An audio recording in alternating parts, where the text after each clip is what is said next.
Hello, curious minds, and welcome to Documentary for Sleep. If you're here, it probably means your thoughts are still buzzing, or maybe you just need something gentle to slow the day down. You're not alone. We sapiens have restless brains that love to wander, even when the world around us is quiet. Whether you're lying in bed waiting for sleep, letting this play softly in the background while cooking, showering, or working late with headphones on, this space is for you to pause, breathe, and drift backward into the story of who we are. Tonight, we're not chasing fantasy, but following science into something very human: curiosity. Animals explore too. They poke, sniff, and learn, but human curiosity stretches further. We ask about stars, about the deep past, about things that may never touch our daily survival. That difference, that spark, is the story we'll explore. We don't have all the answers, but we do have fossils, experiments, and questions that guide us. And if you drift off while listening, that's perfectly fine. This is meant to soothe as much as it is to teach. I've left full timestamps in the description, so if you fall asleep, you can return tomorrow and pick up right where you left off, because this story, from the first word to the last, is worth hearing whole. And if you enjoy this kind of soft science, slow, thoughtful, never loud, consider liking and subscribing. It helps this channel reach more curious sapiens like you. I'd also love to hear where and how you listen. Are you tucked in bed, working a quiet night shift, or maybe somewhere far across the globe? And as always, stay curious, stay calm. A cat creeps toward a rustling plastic bag, ears swiveled forward, body low to the ground. A young monkey stares, unblinking, at a human holding a strange, colorful fruit. Is this curiosity? Perhaps. But has anyone ever seen a cat chart the constellations? Has a monkey ever tried to calculate the age of a star? Curiosity, that primal urge to investigate the unknown, is not a uniquely human possession. It flickers in the minds of many creatures, but the difference does not lie in the action itself. It resides in the destination of that action, in the vast and often barren landscape that the question seeks to explore. On a biological level, the impulse is a familiar engine. Many animals exhibit neophilia, an attraction to novelty, particularly when it might signal a meal or a threat. A raccoon turns over a stone. A bird cocks its head at a glint in the grass. This is reflexive curiosity, a hardwired product of evolution, a brilliant survival tool that asks a simple, immediate question: can I eat it, or will it eat me? Asterisk. In humans, this same ancient instinct fires in the deep, old regions of the brain. Yet, it is filtered through a unique lens: the sprawling prefrontal cortex. This neural landscape allows us to do more than just react to the world before us. It lets us conceive of worlds that are not. It enables the mind to hold a rock and see not just a tool, but a mineral, a piece of a planet, a relic from the birth of a solar system. The question shifts from the immediate to the infinite. What is this, truly? And what does that mean for everything else?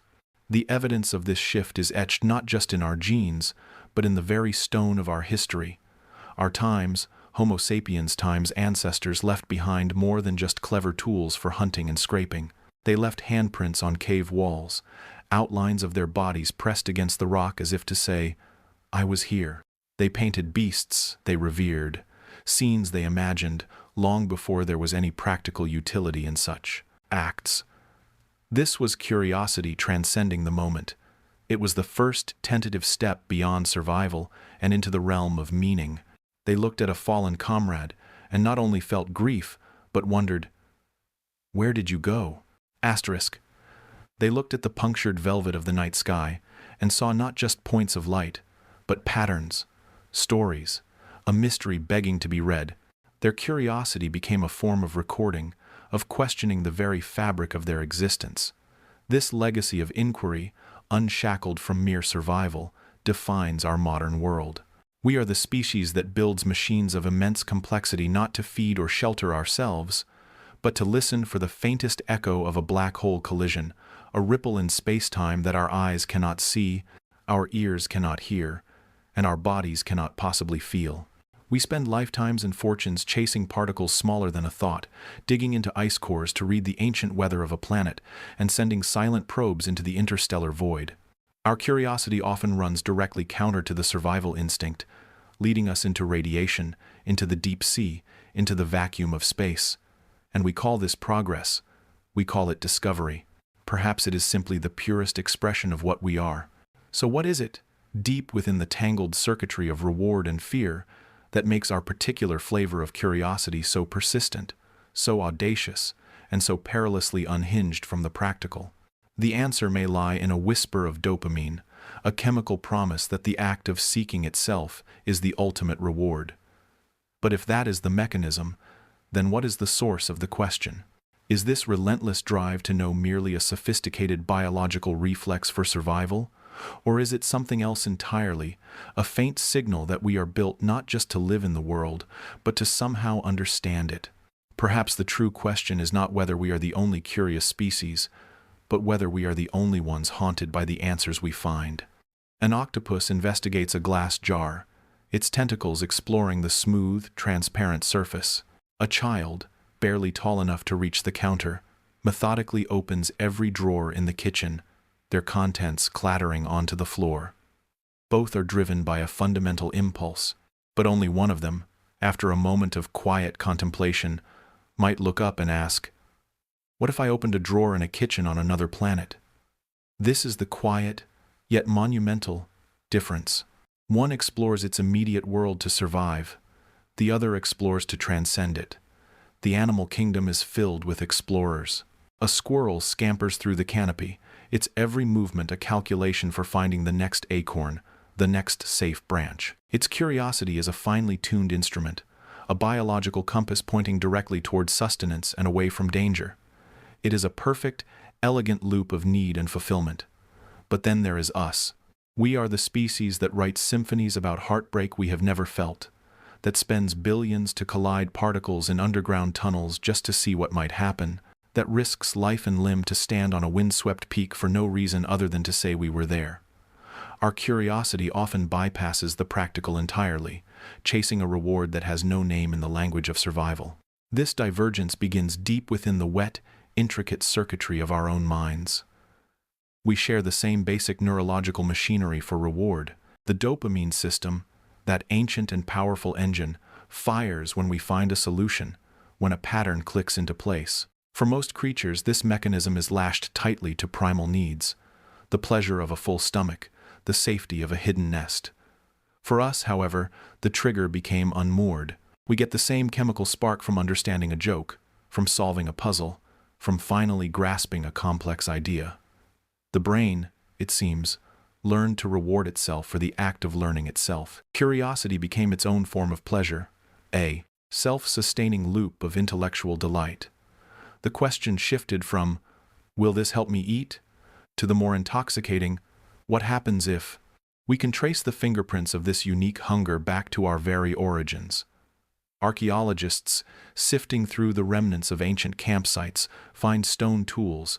Many are brutal, efficient things, sharp edges for cutting, heavy cores for smashing. They speak of hunger and survival.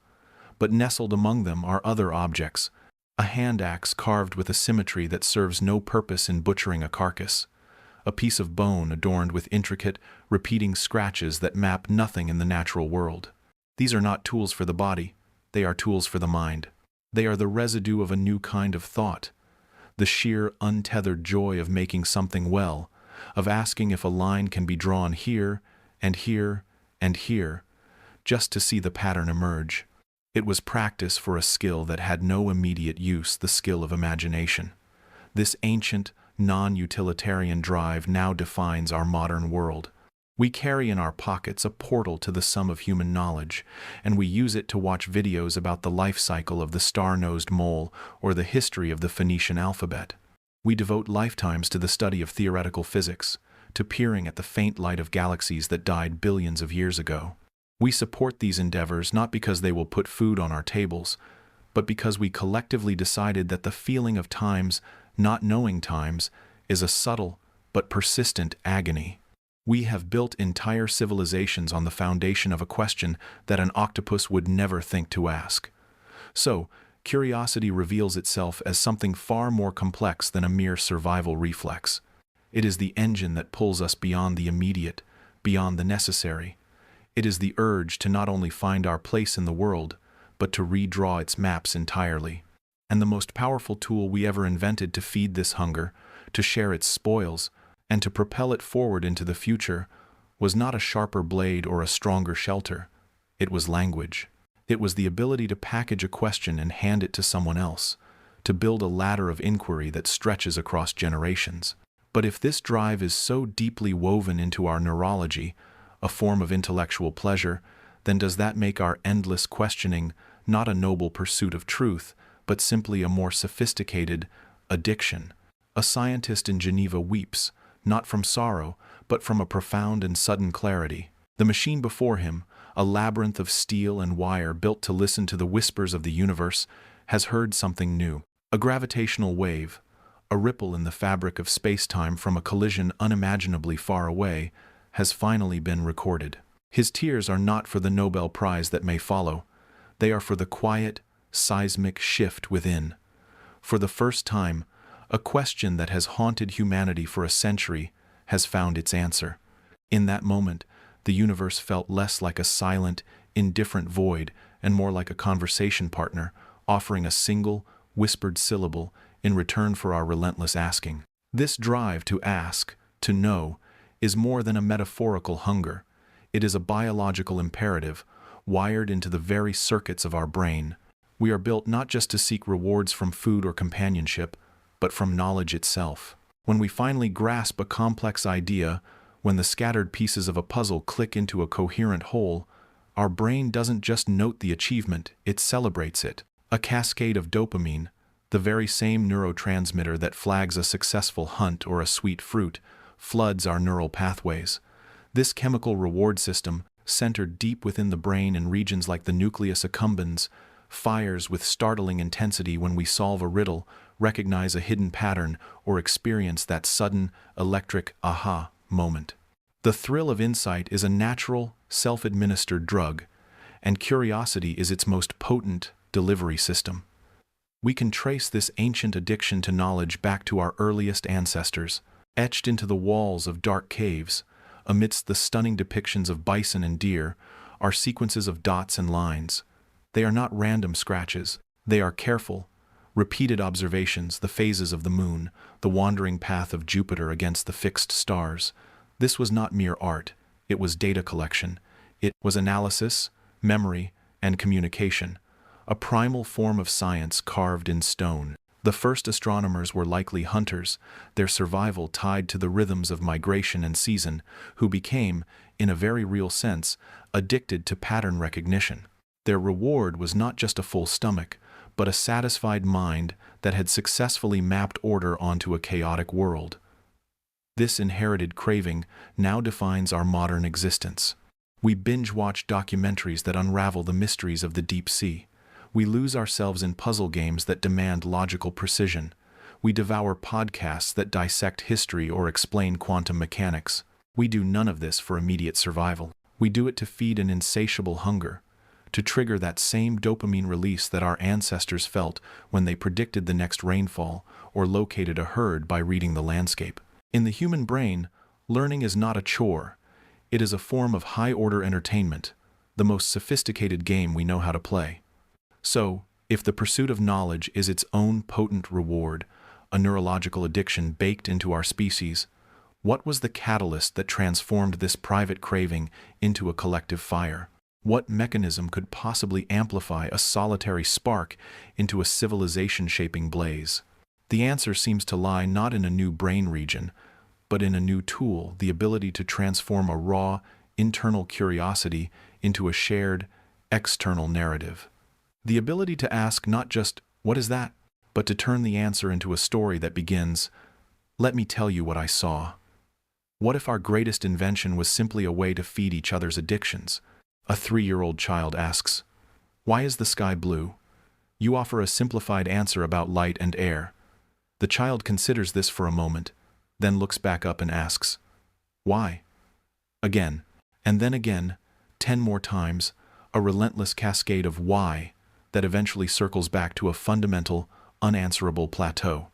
No other species on Earth behaves this way. A cat may investigate a new sound, a chimpanzee may probe a termite mound with a stick, but this insatiable, recursive, and abstract interrogation of reality is a uniquely human signature.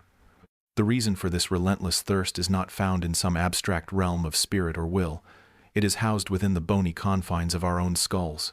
It is a structure, a biological machine of exquisite complexity, built not just to react to the world, but to question it. The human brain is not merely large. Many creatures have brains proportionally larger than ours.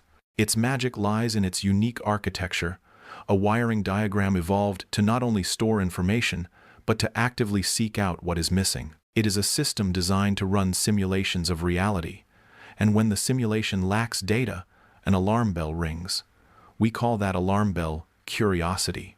In the human case, this is not a fleeting impulse but a core, systematic function. It is the itch of an incomplete circuit, the cognitive dissonance of a story half told, and it is this very discomfort that has propelled us out of the trees and onto the moon.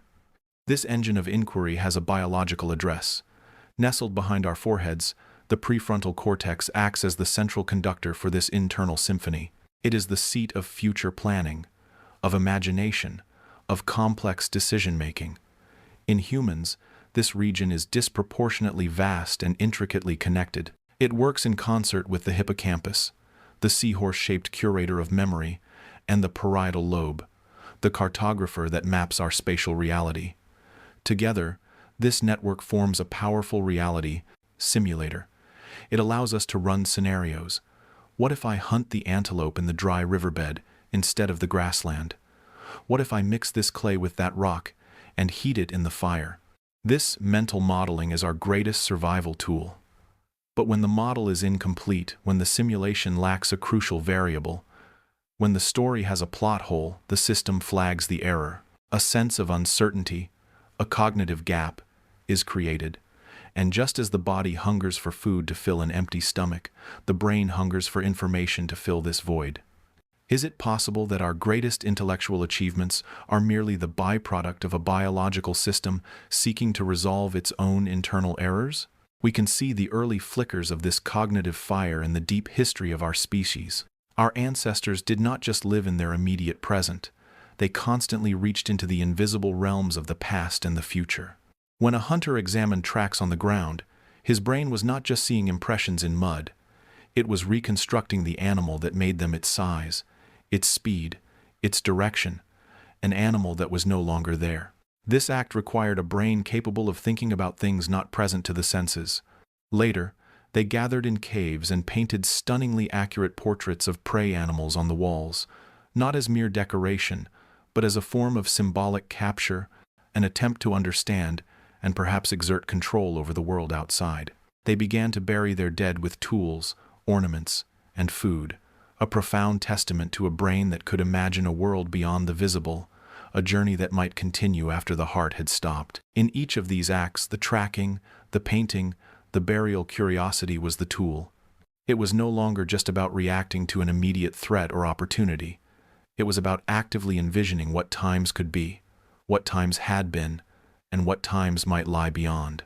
Were those first artists and mourners not in their own way trying to answer a profound and unspoken why? This same neural machinery now drives our modern world. Our capacity to project ourselves into hypothetical futures is the bedrock of our entire civilization. It fuels our scientific endeavors.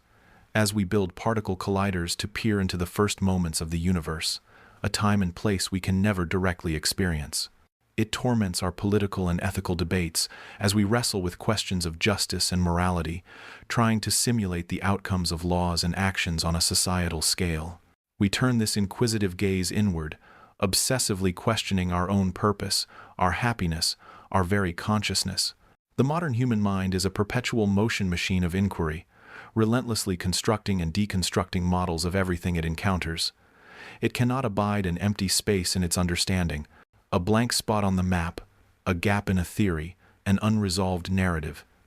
These are not neutral absences, but active irritants. We will devote lifetimes, vast resources, and immense intellectual energy to filling them. But if our reality is limited to what we can directly see, touch, and hear, how can we ever hope to understand that which lies eternally beyond our grasp? How do we map a continent we cannot sail to, or dissect a star we cannot touch? The human brain found a way to bypass this limitation. It developed a technology not of stone or metal, but of sound and symbol. It learned to package the abstract products of its simulations, its questions, its fears, its tentative answers into a transmissible code. It learned to talk. It learned to tell stories. An animal can signal immediate danger, a shout, a cry, an alarm call.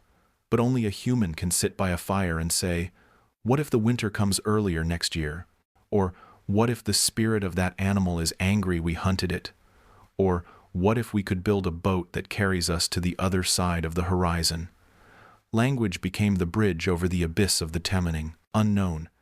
It allowed one person's curiosity to ignite another's, creating a chain reaction of wonder that could leap across generations. A question asked by a philosopher in ancient Athens could smolder for centuries before finding the right mind to fan it into a flame that would illuminate the world. So if our brains are the engines of curiosity, then language is its amplifier, its network, its enduring echo.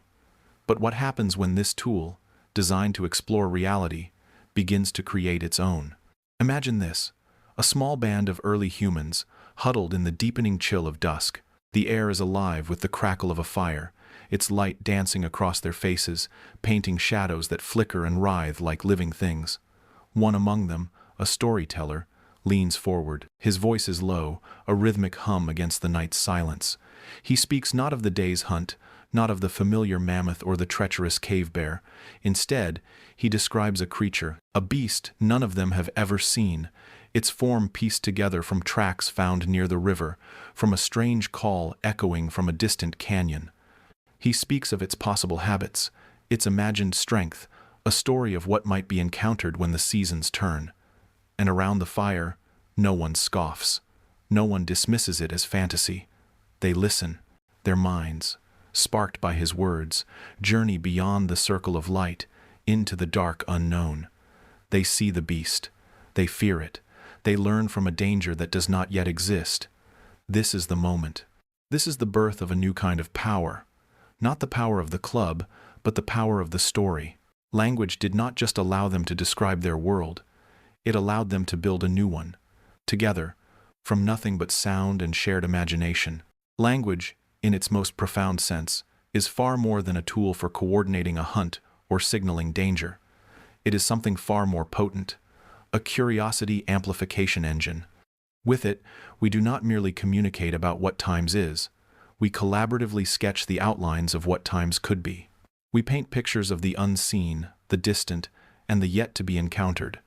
This unique capacity to transmit not just data, but entire imagined realities, to weave collective fictions that bind groups together and propel them forward, is perhaps the deepest chasm separating us from even our most intelligent animal cousins. An animal might cry out in alarm at a predator it sees, but only a human can whisper a warning about a predator that might one day arrive from over the mountains, a story that prepares the entire tribe for a future that is only a possibility. This miraculous engine has a biological foundation, a physical anchor in the very stuff of our being. Deep within the double helix of our DNA lies a gene known as FOXP2. It is not a language gene in any simplistic sense, but a master regulator, a meticulous architect that helps orchestrate the fine motor control required for the complex symphony of speech, the precise dance of the tongue, the lips, and the larynx. More crucially, it is implicated in the neural circuitry that allows for the understanding and generation of syntax, the grammatical rules that let us build a near infinity of meaning from a finite set of sounds. This genetic tweak, a subtle divergence from the FOXP2 found in our primate relatives, represents a critical fork in the evolutionary road. It provided the biological hardware for a new kind of software. Language became the ultimate code, allowing us to encrypt abstract information, not just danger, but the danger that lurks by the watering hole at dusk. which has a wounded leg and favors the left side. It enabled the sharing of knowledge that exploded beyond the narrow confines of individual, lived experience. A young hunter no longer needed to learn solely through trial and fatal error. He could learn from the accumulated, encoded trials and errors of every hunter who had come before him, their wisdom passed down, not through genes, but through stories. What began as a slight genetic advantage blossomed into a cultural superpower, allowing knowledge to accumulate across generations instead of fading with the individual who discovered it. The archaeological record offers us silent, yet stark, testimony to this revolution. We know that our evolutionary cousins, the Neanderthals, possessed the physical capacity for complex speech. Their hyoid bones and vocal tracts were similar to our own. They were intelligent, resourceful, and formidable. Yet, the traces they left behind speak of a world bound more firmly to the immediate and the tangible. The evidence left by our own direct ancestors, Homo sapiens, is strikingly different. It shimmers with the residue of symbolic thought, a signature of a mind liberated by language. We find ochre crayons used for body paint, perhaps marking tribal identity. We find carefully arranged burials with grave goods, hinting at stories of an afterlife, a world beyond the visible. Most breathtakingly, we find cave paintings like those in Lascaux, not mere depictions of animals, but sophisticated narratives of hunts, of movement, of a deep understanding of the natural world encoded in visual form. And we find ancient carvings that seem to map the stars, turning the random scatter of the night sky into a recognizable story, a calendar, a guide. These are not the artifacts of a species that merely communicates. They are the legacy of a species that times narrates. Language became the bridge, the cultural synapse, that connected an individual's spark of curiosity to the collective memory of the tribe, transforming fleeting wonder into enduring legacy. It allowed a shaman's vision to become a tribe's myth, and a hunter's observation to become a permanent part of human knowledge. This ancient engine of curiosity amplification now operates at a speed and scale that our ancestors huddled around that primordial fire could never have conceived. Today, a child, sitting in a classroom in Jakarta or a living room in Toronto, can journey to the event horizon of a black hole, can walk the streets of ancient Alexandria, or can understand the complex social rituals of a chimpanzee troop. They learn not from direct, dangerous experience, but from the condensed, curated language of books, documentaries, and conversations. Language has democratized and humanized knowledge. It has taken the most impossibly vast, distant, or minutely complex concepts, the theory of relativity, the structure of a DNA molecule, the history of a long-dead empire, and translated them into stories, analogies, and metaphors that we can hold in our minds. It turns the intangible into something that can be passed from hand to hand, from mind to mind, as easily as a stone tool. The collective curiosity of our entire species, accumulated over millennia, is now the inheritance of every new child born into a world of words. But to see language merely as a vessel for facts and instructions is to miss its most primal, most potent function. Its true power lies not just in its ability to transmit knowledge, but in its unparalleled capacity to transmit time's emotion. Specifically, the two most powerful catalysts for exploration, fear and awe. The storyteller by the fire did not just describe the unknown beast. He made his listeners feel a chill of dread and a thrilling pulse of awe at its imagined power. Language can conjure the stomach-clenching terror of a hidden predator and the breathless wonder of a valley no one has ever seen. It is this emotional charge, this cocktail of fear and fascination, that compels action. It is the reason we might freeze in our tracks, but it is also the reason we eventually, cautiously, choose to take the next step into the darkness. It makes the unknown not just a void of information, but a landscape rich with emotional stakes. This deep, emotional resonance of shared narrative is what truly forged our path forward. It is what must have pulsed through the minds of our most ancient relatives, long before time's Homo sapiens, when a distant ancestor first encountered the most terrifying and awe-inspiring phenomenon they would ever witness. A phenomenon that flickered with a life of its own, that consumed wood and gave off a terrifying warmth, that could destroy in an instant but also held the dark and the cold at bay. What must it have been like for that first time's Homo erectus, standing before the raw, untamed power of a wildfire's aftermath, a smoldering landscape dotted with embers, still pulsating with a strange orange heat? Was it pure, primal fear that held them back? A deep-seated instinct to flee from the destructive force they had witnessed? Or was it something else? A flicker of a new kind of curiosity, amplified by a grunt, a pointed finger, a shared glance of bewildered awe. What silent, monumental conversation passed between them in that moment?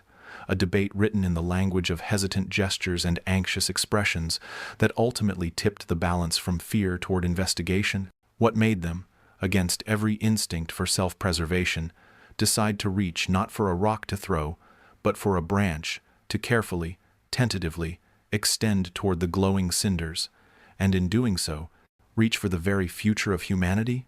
Imagine a scene from 1,000,000 years ago. A storm has passed over the savannah, and a lightning strike has found its mark in a dry thicket.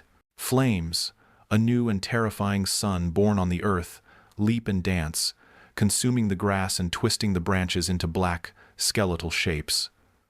From a safe distance, a group of hominins stands frozen.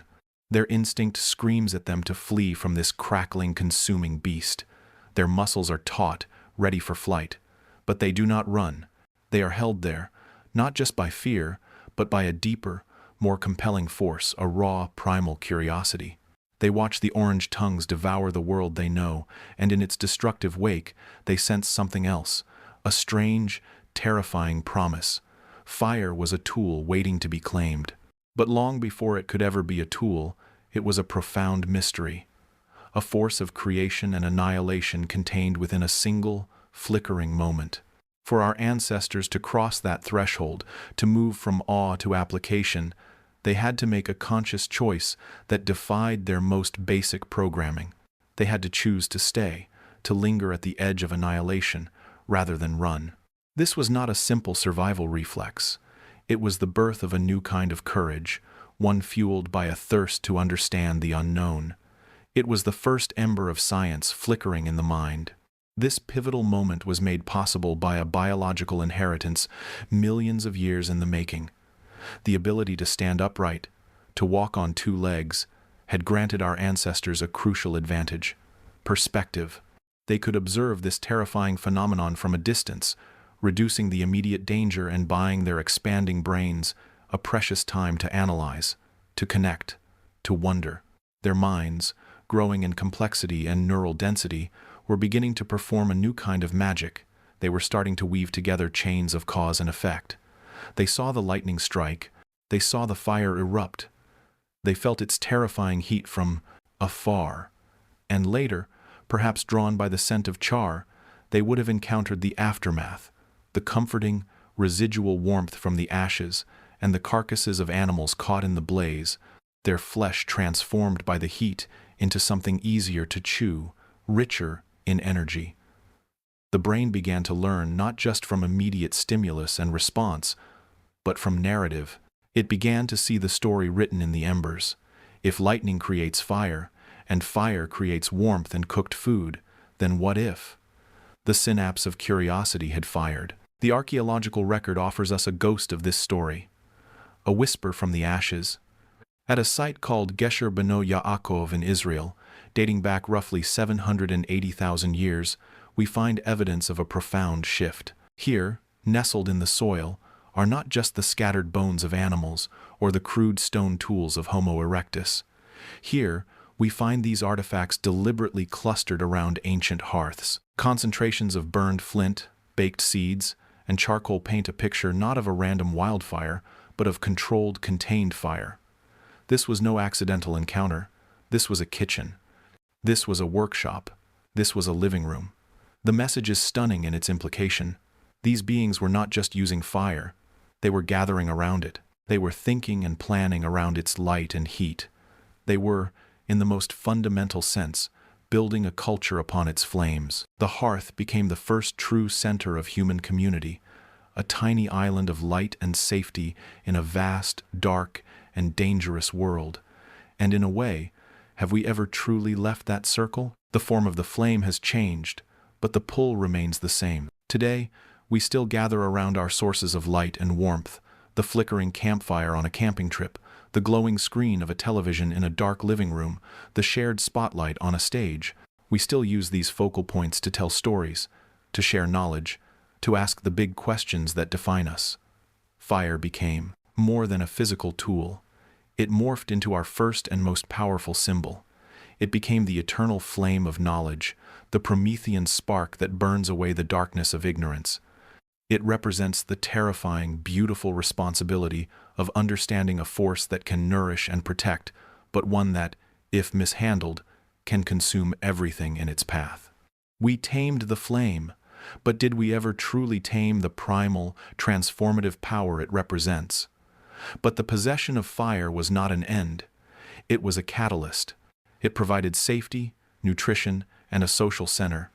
But it also illuminated the next great frontier of limitation, their own hands.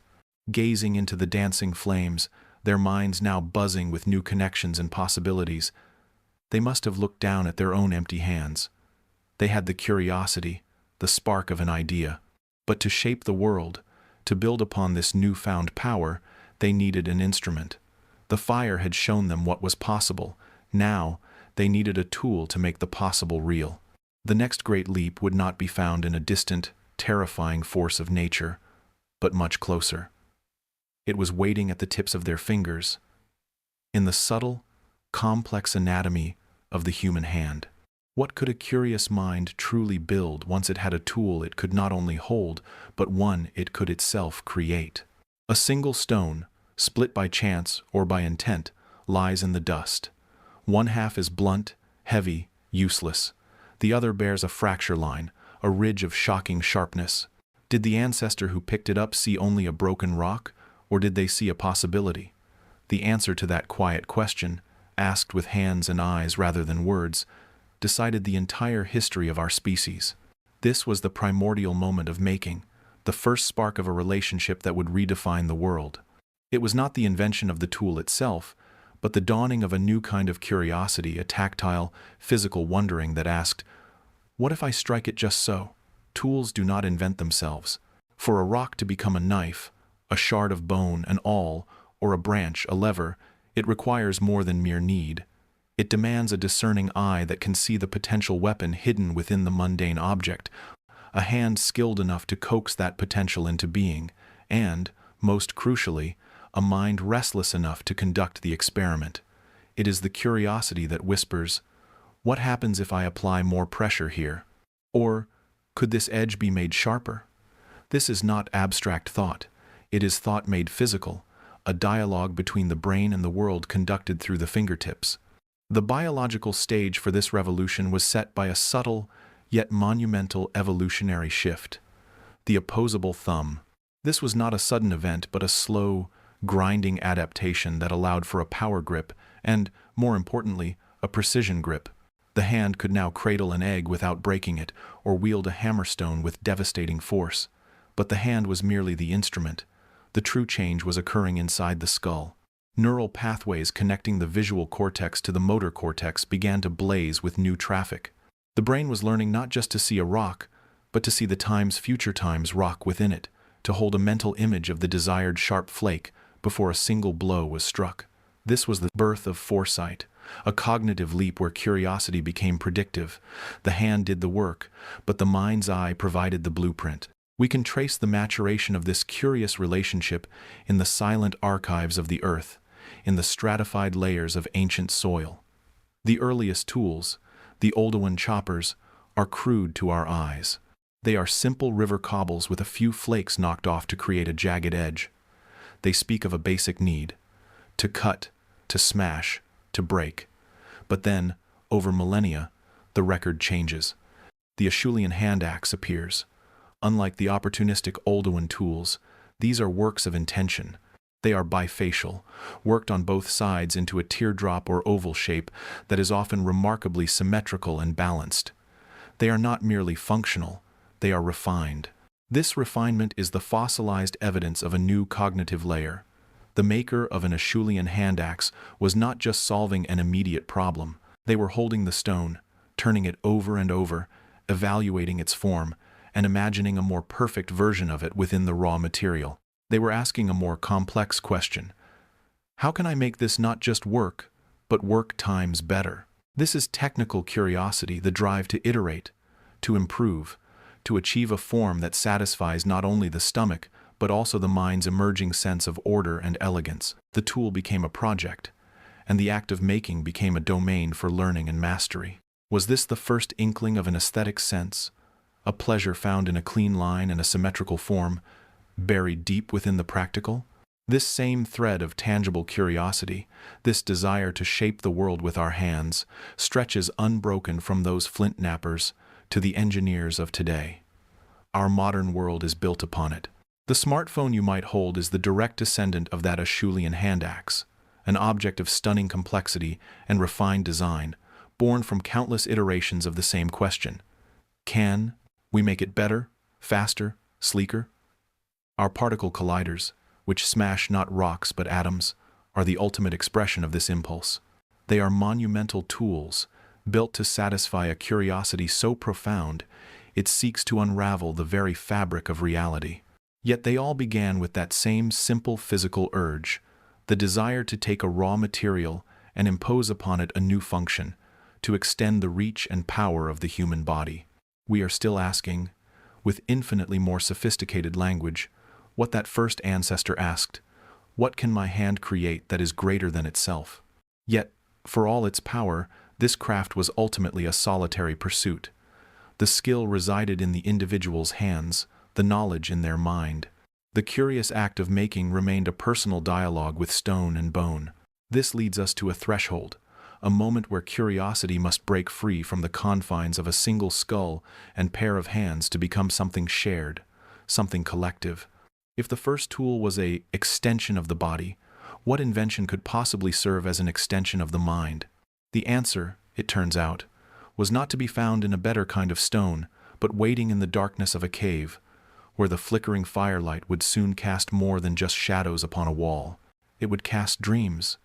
What happens when the hand that learned to shape stone finally reaches for a piece of charcoal, and curiosity turns inward to paint the world it imagines rather than the one it sees?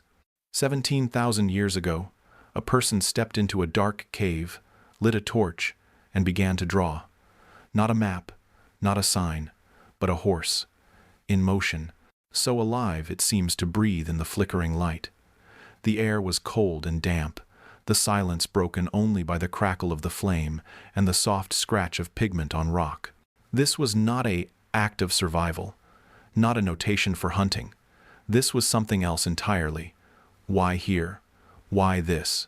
Why, in a world of immediate dangers and primal needs, would someone take the time to create something so beautiful, so utterly without apparent utility?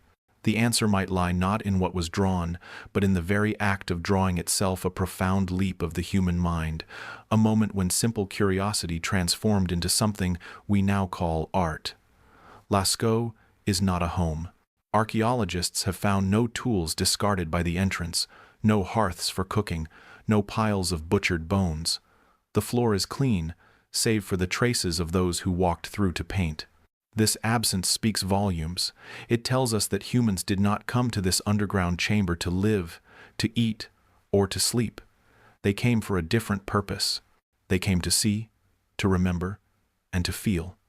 The cave was a sanctuary, a primal gallery, a canvas hidden from the Sunday. It was a space dedicated not to the body, but to the spirit and the mind. In this deep, eternal night, they created a world of perpetual day, frozen in ochre, charcoal, and manganese. What compulsion drives a creature to decorate the dark, to leave a mark in a place meant for silence and stone? At its most fundamental biological level, this act is a product of the unique human brain. Our minds are pattern recognition engines, wired to seek faces in clouds, constellations in stars, and meaning in chaos. We are collectors of images, storing them away in the vast libraries of our memory. But the artists of Lascaux did something more. They combined this innate ability with a burgeoning capacity for imagination and symbolism. They did not just see a bison. They understood its essence, its power, its spirit, its place in their world. The image captured on the wall was not merely a picture, it was a concept. It was a thought made visible. This was the critical leap. When visual curiosity, the simple act of looking, metamorphosed into conceptual imagination, the ability to hold an idea, to abstract it, and to represent it. The horse on the wall is not a specific horse that died yesterday. It is the idea of time's hoarseness, of speed and grace and strength, captured for eternity. Is art, then, the inevitable byproduct of a brain too powerful, too curious, to simply observe the world without also needing to reinterpret it? This was not the work of a single individual, a lone genius of the Paleolithic. The walls of Lascaux are a palimpsest of generations. Over 600 figures overlap and intertwine. A majestic stag strides over the outline of an older bull, which itself was painted atop a herd of horses. This layering is a silent, powerful testimony. It tells a story of return. For centuries, perhaps millennia, people kept coming back to this same sacred space. They did not come to build a shelter or to store food. They came to stand before the images left by their ancestors, to witness them, to add their own chapter to the ongoing story. It was a conversation across time, conducted in the language of imagery long before words were written down. This was likely how they explained their world, how they passed down knowledge and myth. The narrative was not spoken, it was shown. The cave was a classroom, a cathedral, and a museum all at once. What does it say about us that our earliest evidence of community is not a shared tool, but a shared image? And we have never stopped. The impulse that ignited that first torch in Lascaux still burns within us. We have simply found new caves and new pigments. The flickering firelight has become the glow of a cinema screen.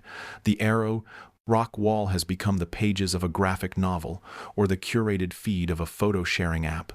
We are still that same species, driven to take our curiosity and forge it into a collective experience.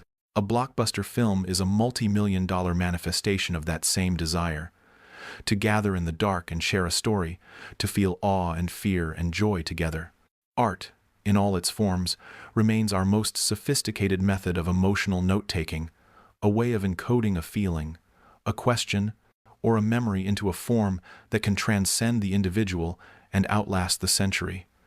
It is how we make our inner world a shared territory. In scrolling through an endless stream of images, are we, in our own way, adding a tiny, digital layer to a modern Lascaux? And in this endless, ancient behavior, there is one subject that we return to with particular obsession, a theme as layered and profound as the caves themselves. It is not the bison or the horse, it is the image of ourselves, not as we are, but as we began, the child. The ultimate subject of our curiosity is the very origin of curiosity. The most captivating story we ever tell is the story of how we learn to tell stories. For if the cave art represents the dawn of our symbolic mind, then the human infant is the raw, brilliant, and chaotic engine that powers it.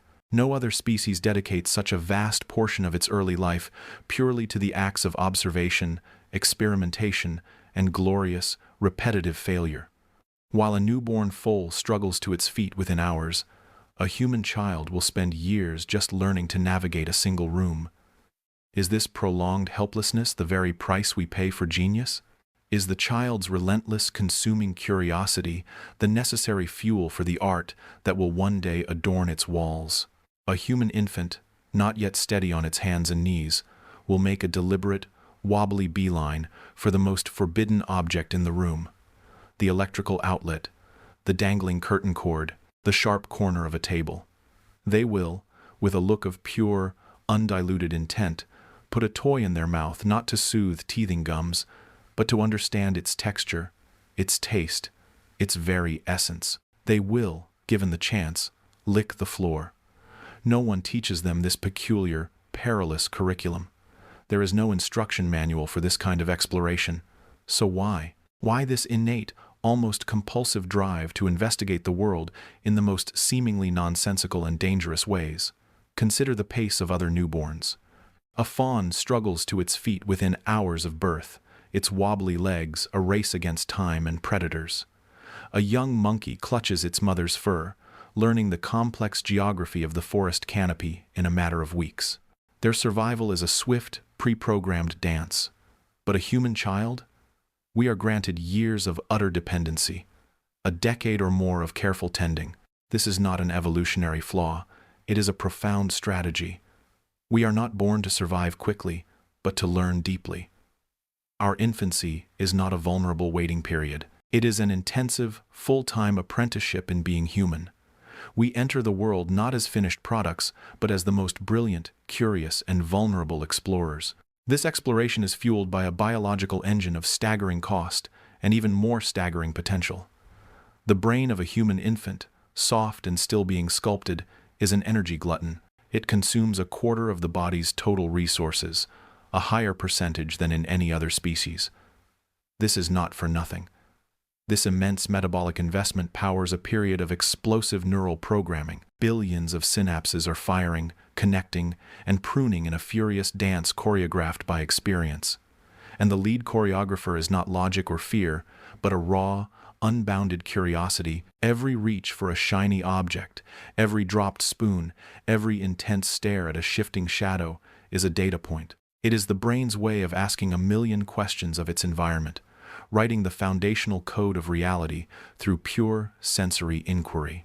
The world is a language, and the infant learns it not by studying grammar, but by tasting the words, feeling their shape, and listening to their music. This innate drive to explore was once not just tolerated, but essential.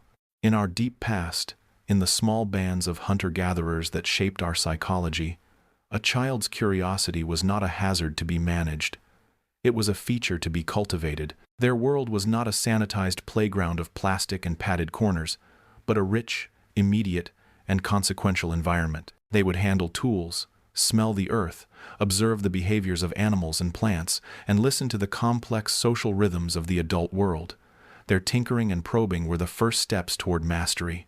A child's curiosity was the community's future knowledge. There was no sharp line between the nursery and the real world. The entire world was the nursery. Exploration was not stifled by overprotection because understanding that environment, its dangers and its bounties was the most crucial lesson of all. The price of a mistake was higher, but so was the reward of discovery. Their play was practice for life, and life was an extension of their play. Modern society, with its walls and rules and screens, presents a paradox. We have never known more about the developing brain and the importance of sensory-motor exploration, yet we have never created environments so devoid of organic risk and real-world texture. In reaction, a slow shift is occurring. Many educational philosophies now strive to circle back to this ancient understanding, recognizing the child not as an empty vessel to be filled with facts, but as an active agent of their own learning.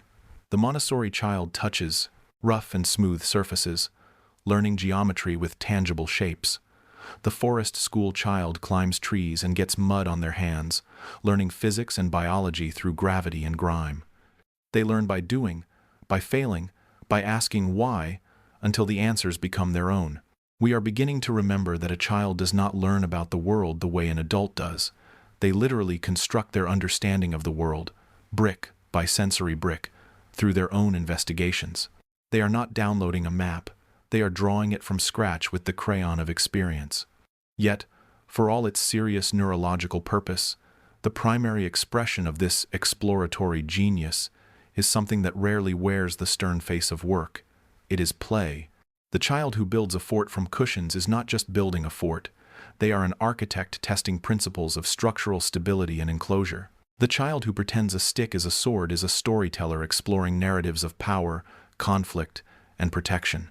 In the sacred, boundless space of play, every rule can be rewritten, every outcome imagined, and every limit temporarily suspended. It is the mind's sandbox, its testing ground, its safe space to simulate the 1,000 possible futures that await.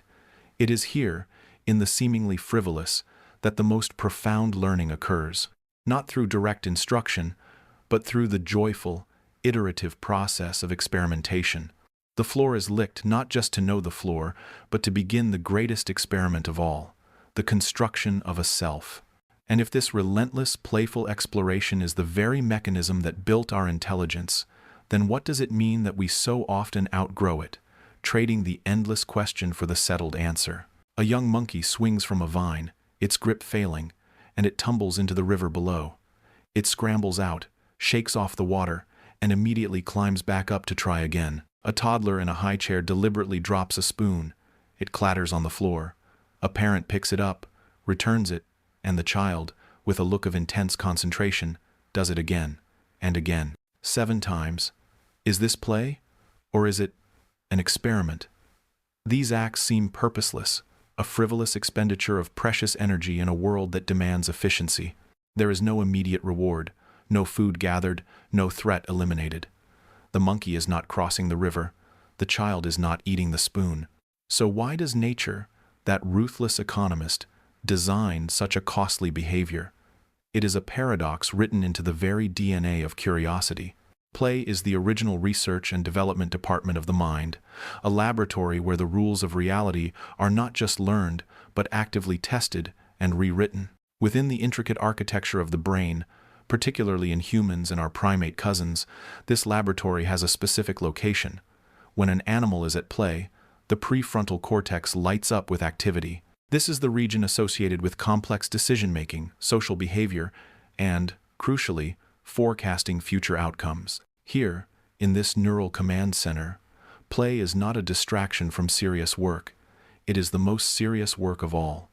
It is the brain running a sophisticated simulation. A young predator practicing its pounce is not just moving its body. It is writing a program for a successful hunt. It is calculating angles of attack, muscle tension, and the unpredictable dart of its virtual prey, all without the dire consequence of a missed meal or a retaliatory kick. The brain is building a vast library of what-if scenarios, a mental model of the world that is fluid and adaptable. It learns not through rigid instruction, but through the joyous, often chaotic, process of trial and error, where the only true failure is to stop experimenting. Could it be that our greatest intelligence is not our ability to know answers, but our capacity to safely get things wrong? This drive to experiment through play is not a modern luxury. It is an ancient, fundamental thread in the fabric of our species. Archaeologists sifting through the dust of millennia routinely find them, small, carefully carved objects of bone, wood, or baked clay. A spinning top, a miniature animal, a simple doll. Sometimes, these artifacts are discovered cradled in the graves of children, a silent testament to a grief that transcends time. Their presence is profoundly moving, but it is also intellectually startling. It tells us that play was not merely tolerated in these ancient societies.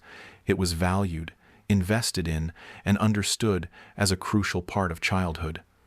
That small clay horse was not just a toy, it was a tool. It was a prototype. The child clutching it was not just passing the time, they were embarking on a vital apprenticeship. To become a great hunter, one must first pretend to be the wolf. To become a skilled potter, one must first shape mud by the riverbank. To become a member of the tribe, one must first act out its stories and rituals around the fire. This prehistoric investment in play suggests an intuitive grasp of a profound truth. The future is built not only on the knowledge we are given, but on the worlds we are allowed to imagine and practice first. What does it say about us that our ancestors, fighting for survival in a harsh world, still made time and resources for the seemingly useless act of play? In our modern hyper-structured world, we have not abandoned this primal laboratory, we have simply professionalized it. The spirit of play is the engine beneath the surface of our most advanced endeavors. Video games are vast, interactive playgrounds that teach resource management, systems thinking, and complex problem-solving. Flight simulators allow pilots to practice for catastrophic failures in an environment where a mistake is a learning event, not a news headline. Role-playing exercises in corporate boardrooms or therapy sessions allow us to step into another's shoes, to test drive different responses to conflict and cooperation. Even the scientific method itself is a formalized, rigorous version of play. A scientist plays with hypotheses, tinkers with experimental setups, and explores the boundaries of a theory with the same open-ended curiosity as that child with the spoon. They are asking, what happens if I do this? The play of childhood, it seems, never truly ends. It simply evolves, maturing into the creativity that drives innovation and art. Have we, in our quest for productivity, merely forgotten that our most serious work is often just play wearing a suit and tie? But this magnificent capacity to play, to pretend, and to run experiments on the world comes with a prerequisite. A simulation is only as good as the data it can access. To ask, what if? The brain must have a rich repository of what island. The monkey must remember the feel of the slippery vine. The child must recall the sound of the spoon hitting the tile. The scientist must remember the results of the last 1,000 experiments. Play builds the model, but it is memory that provides the raw material. It is the vast, silent archive where every success, every failure, every sensation, and every unanswered question is meticulously, if imperfectly, stored. This act of playful experimentation is the spark, but it is long-term memory that provides the kindling for a lifetime of curiosity. So if play is the laboratory of the curious mind, then what is the nature of the vast, dark library that feeds it its most vital materials? You still remember the first time you saw a shooting star, don't you? The sharp intake of cold night air, the sudden, silent scratch of light against the black, the pure, unthinking wonder that followed. Or perhaps it's a different memory, the sting of your mother's voice the first time she said, "Don't touch the stove." A warning fused not just with sound, but with the heat of danger and the weight of concern. These fragments, these vivid scenes from a distant past, have traveled with you for decades. They seem permanent, etched into the very fabric of your being. But why? Of all the information your brain processes in a lifetime, why does it cling to these specific, seemingly non-essential moments? Why does the human mind, a marvel of efficiency, choose to maintain a vast, dusty archive of feelings and images long after their immediate use has expired? We are among a very few creatures on Earth with this peculiar gift of detailed, long-term recollection. It is not merely a log of actions, a dry list of what was done and when. It is a rich tapestry woven with the threads of emotion, context, and sensation. The brain, it seems, does not simply store information. On a deeper level, it stores questions. It preserves not just the answers we found, but the mysteries we encountered, the moments that left us puzzled, awestruck, or afraid. Our memory is a living library of unresolved curiosities, and it is this quality that may be the key to understanding not just how we remember, but why we are who we are. This remarkable ability has a physical address, a map drawn in neural pathways and biological structures. Deep within the temporal lobe, the hippocampus, named for its seahorse curve, works in concert with the limbic system, the brain's emotional core. This partnership is the architect of what neuroscientists call contextual memory. We don't just remember the times what. We recall the times when, the times where, and most importantly, the times how it felt. The biting cold of the night air is as much a part of the shooting star memory as the light itself. The heat of the stove is inseparable from the warning. This binding of fact and feeling is the foundation of deep learning. It's the difference between memorizing a fact about danger and times understanding times danger on a visceral, unforgettable level. The brain, in its wisdom, marks these potent cocktails of experience for permanent storage. But is this biological system merely a survival mechanism, a way to remember predators and paths, or is it something more? Could it be that the feeling of awe, useless for survival, yet overwhelmingly powerful, is tagged for preservation because it, too, is a critical form of data, a question about our place in a vast universe? Long before the invention of writing, before clay tablets or parchment scrolls, human memory was the sole vessel for knowledge. It was the living hard drive of the species. This immense responsibility shaped the very way we thought and communicated. Ancient knowledge was not stored in bullet points or lists. It was woven into the fabric of story, ritual, and song. Epic poems like Homer's Times, Odyssey Times were not merely entertainment.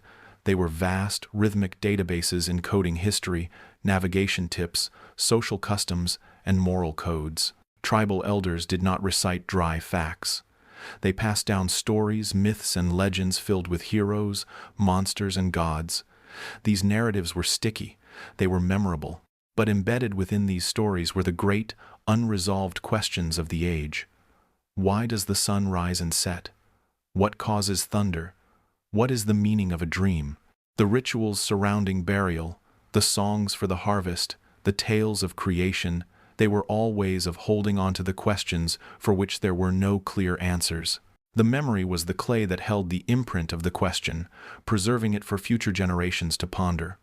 Was oral tradition, then, our first attempt to build a collective, long-term storage for the mysteries we couldn't solve? In our modern world, the externalization of memory is nearly complete. Our personal archives are no longer confined to the neural networks of our brains. They are splashed across digital clouds, in photographs, videos, and endless streams of messages. We have outsourced the raw data of our lives. Yet, our fundamental behavior remains unchanged. We scroll through old photos, not just to see the faces, but to feel the echo of the moment. We revisit old conversations, turning them over in our minds, searching for clues we might have missed. We are not just retrieving information, we are reinterpreting it. We are trying to understand our present by re-examining our past. The memory, in this light, is not a cold storage unit but a dynamic workshop. It is the place where curiosity goes to live long-term, where a question from 20 years ago can be taken down from the shelf, dusted off, and examined anew with the sharper tools of experience.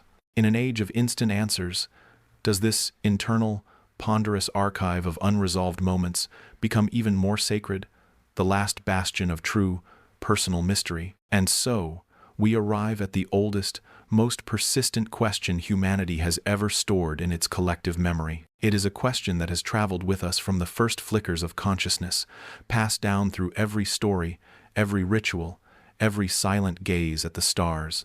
It is the question that perhaps sparked the very need for long-term memory in the first place, a mystery so profound that we have never been able to answer it, only to carry it. We have built philosophies around it, religions to soothe its sting, and sciences to push back its border.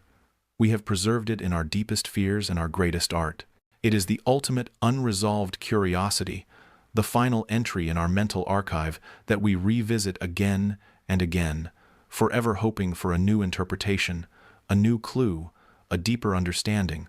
Our long-term memory, this archive of unanswered questions, has always been leading us here, to the edge of the known, to the one universal experience that remains the great, silent teacher and the absolute unknown. What is it we are truly trying to remember when we dare to think about the end? Why do we bury our dead?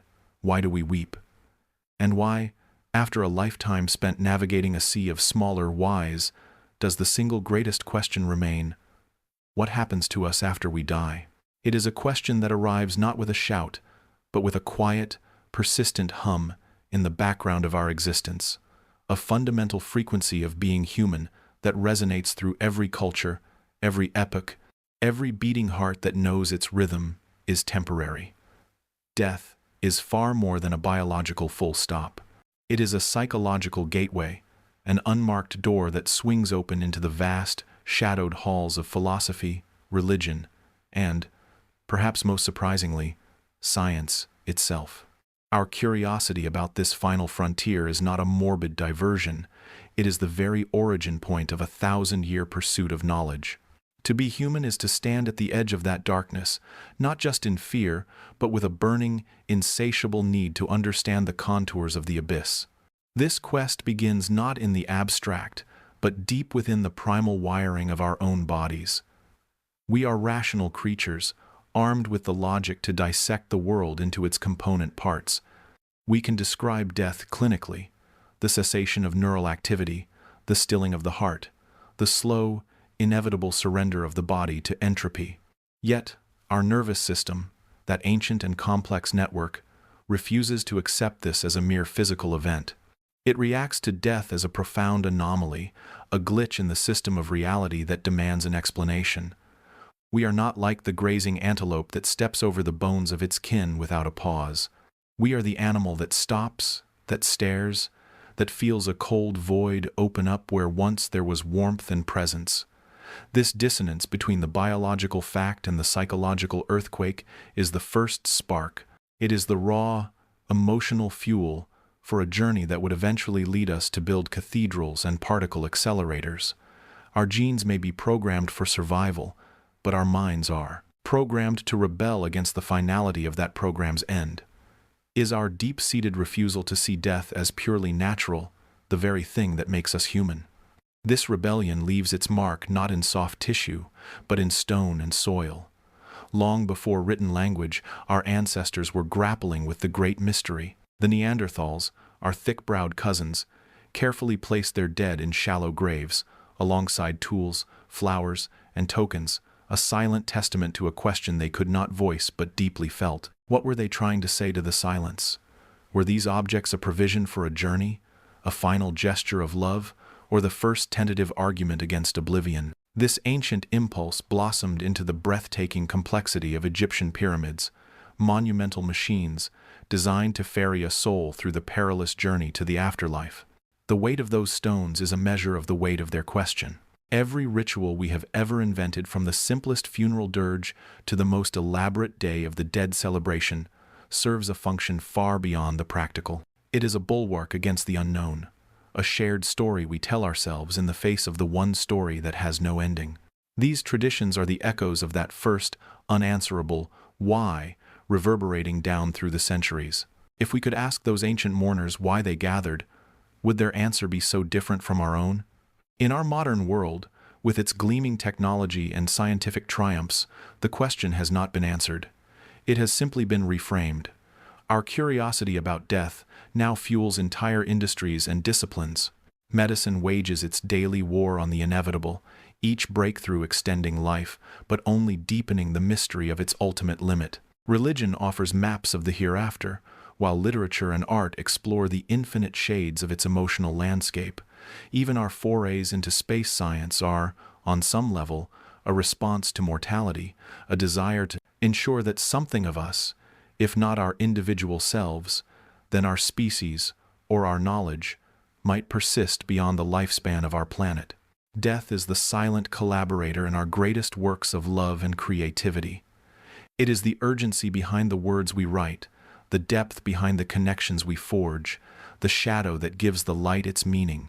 We create, in a sense, to leave footprints in the sand before the tide claims us. Does our drive to create and discover burn brighter precisely because we know the flame will one day be extinguished?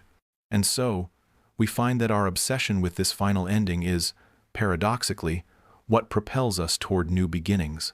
It forces us to contemplate our limits, to measure the brief span of a life against the vast, cold stretches of time. But if death makes us ponder the finite, it is the sky that makes us dream of the infinite.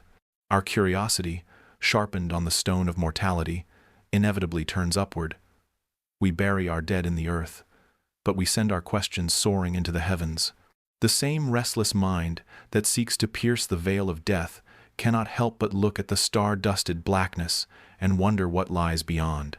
Is our yearning to understand what happens after we die simply the most intimate expression of a much grander, more terrifying, and more beautiful curiosity? Why do we look up? It is a gesture so common, so universal, that it has become a silent language of our species. No one lives up there. No one we know answers from that vast expanse. Yet, from the farmer pausing in a sun-baked field to the philosopher on a midnight balcony, from a child pointing a chubby finger to the astronomer calibrating a lens, every human has, at some point, tilted their head back and silently asked the sky, why? This simple act, this upward gaze, is deceptively profound. It is one of our earliest signals of a curiosity that transcends immediate need. It is not a question about where to find food or how to avoid danger. It is a question that has nothing to do with survival and everything to do with meaning. It is the mind, encountering the infinite, refusing to look away. Our biological machinery seems almost designed for this very purpose. Human vision is exquisitely tuned to detect movement and contrast against a static backdrop. In the primordial savanna, this meant spotting a predator in the grass or ripe fruit in a tree. But this same hardware, when turned upward, captures a different kind of drama. A streak of light burning across the blackness, a meteor, the slow, majestic dance of planets against a field of fixed stars. The moon, a perfect silver coin, being slowly devoured by an invisible mouth. The eye reports the data, light, motion, pattern, but the human brain does not merely see, it interprets, it weaves narratives, it connects the dots into a hunter, a bear, a chariot. It sees the face of a man in the moon. This neural alchemy, turning photons into myth, turning silent celestial mechanics into epic stories, is our birthright. We are wired not just to observe the world, but to question it. Is it any wonder that the very organ that keeps us alive by recognizing the snarl of a leopard is the same one that ponders the cold, beautiful smile of the crescent moon? What is this impulse to find story in the stars, if not the first whisper of a soul trying to read its place in the universe's grand text? This whisper is not new. It is the oldest conversation humanity has ever had. Millennia before telescopes or satellites, the Babylonians meticulously charted the wanderings of planets on clay tablets, seeing in their precise cycles the moods of capricious gods. The Maya, with a mathematical genius that still stuns us today, calculated the orbit of Venus with breathtaking accuracy, weaving its appearances into the very fabric of their cosmology and timekeeping. For them, the sky was not a distant ceiling. It was a living, breathing, divine script. It was a clock, a calendar, a storybook, and a map of fate all at once. Their monuments and myths are testaments to this relentless upward gaze. They built pyramids to touch the heavens, aligned stone circles to capture the solstice sun, and told stories of heroes placed among the constellations. The sky was the ultimate canvas upon which they projected their deepest fears, their highest hopes, and their most unanswerable questions. The celestial dome was the first classroom, the first temple, and the first laboratory. In seeking to understand the heavens, were these ancient stargazers not also seeking to understand the laws that govern all existence, from the cycle of the harvest to the journey of the soul after death? And so we continue the tradition, even now. Our tools have changed, but the essential gesture remains. We have traded stone circles for radio telescopes that listen to the faint echo of the Big Bang. We have replaced mythic chariots with rovers crawling across the rust-colored sands of Mars. We pour billions of dollars and the collective genius of our kind into metal vessels that we hurl into the void, all to answer a question that is, at its heart, the same one our ancestors asked: what is out there? Is anyone there? We scan the cosmos for a signal, a sign, a fingerprint of another mind looking back. We know, intellectually, that space is a vacuum hostile to our flesh. We know that the distances are so immense they defy human comprehension. Yet, we go. We look. We listen. This pursuit offers no immediate reward, no tangible return on investment. It is a pure, almost absurd act of curiosity. It is the species, having secured its survival, now spending its surplus to satisfy a longing it cannot name. If our ancestors saw the gods in the planets, what does it say about us that we see potential real estate? Has the question changed, or merely the vocabulary we use to ask it? Yet, for all its nobility, this quest is not without cost. Not everyone who asks the question finds an answer. Some spend a lifetime in pursuit of a single, shimmering fragment of truth, only to have it slip through their fingers. And history is littered with those for whom the price of a deeper look was everything. The explorers who sailed off the edge of the map, the inventors who tested dangerous theories, the astronauts who rode controlled explosions into a silent, airless sea. They are the vanguard of our curiosity, the ones who push the boundary between the known and the unknown. They are proof that the same impulse that makes us wonder at a starry night can also compel us to walk directly into the fire. This tension lies at the heart of our nature. The safety of the cave is certain. The stars are not. So why leave? Why risk the fall? Perhaps because the story is never finished by those who stay inside. It is written by those who dare to look, and then dare to step into the darkness, guided only by the faint light of their questions. They remind us that every answer we uncover simply reveals a new, deeper layer of mystery, a more profound question waiting in the shadows. And so we are left to ponder. If the thirst for understanding is what makes us most human, does that mean our humanity is forever tied to the possibility of our own demise? Is the greatest truth not found in a safe answer, but in the dangerous, beautiful act of asking? The cold was a living thing, a predator that had stalked them for months. It had stolen the feeling from their fingers and the hope from their eyes. Robert Falcon Scott and his men lay frozen in their tent, their bodies slowly surrendering to the Antarctic void, just 11 miles from a depot that could have saved them.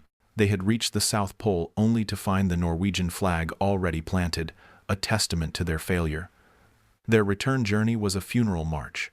Yet, in his final hours, Scott's writings did not speak of regret for the mission itself, but of the beauty of the land, the stars, and the quest that had brought them there. Across the decades, in a Paris laboratory, another kind of cold was at work.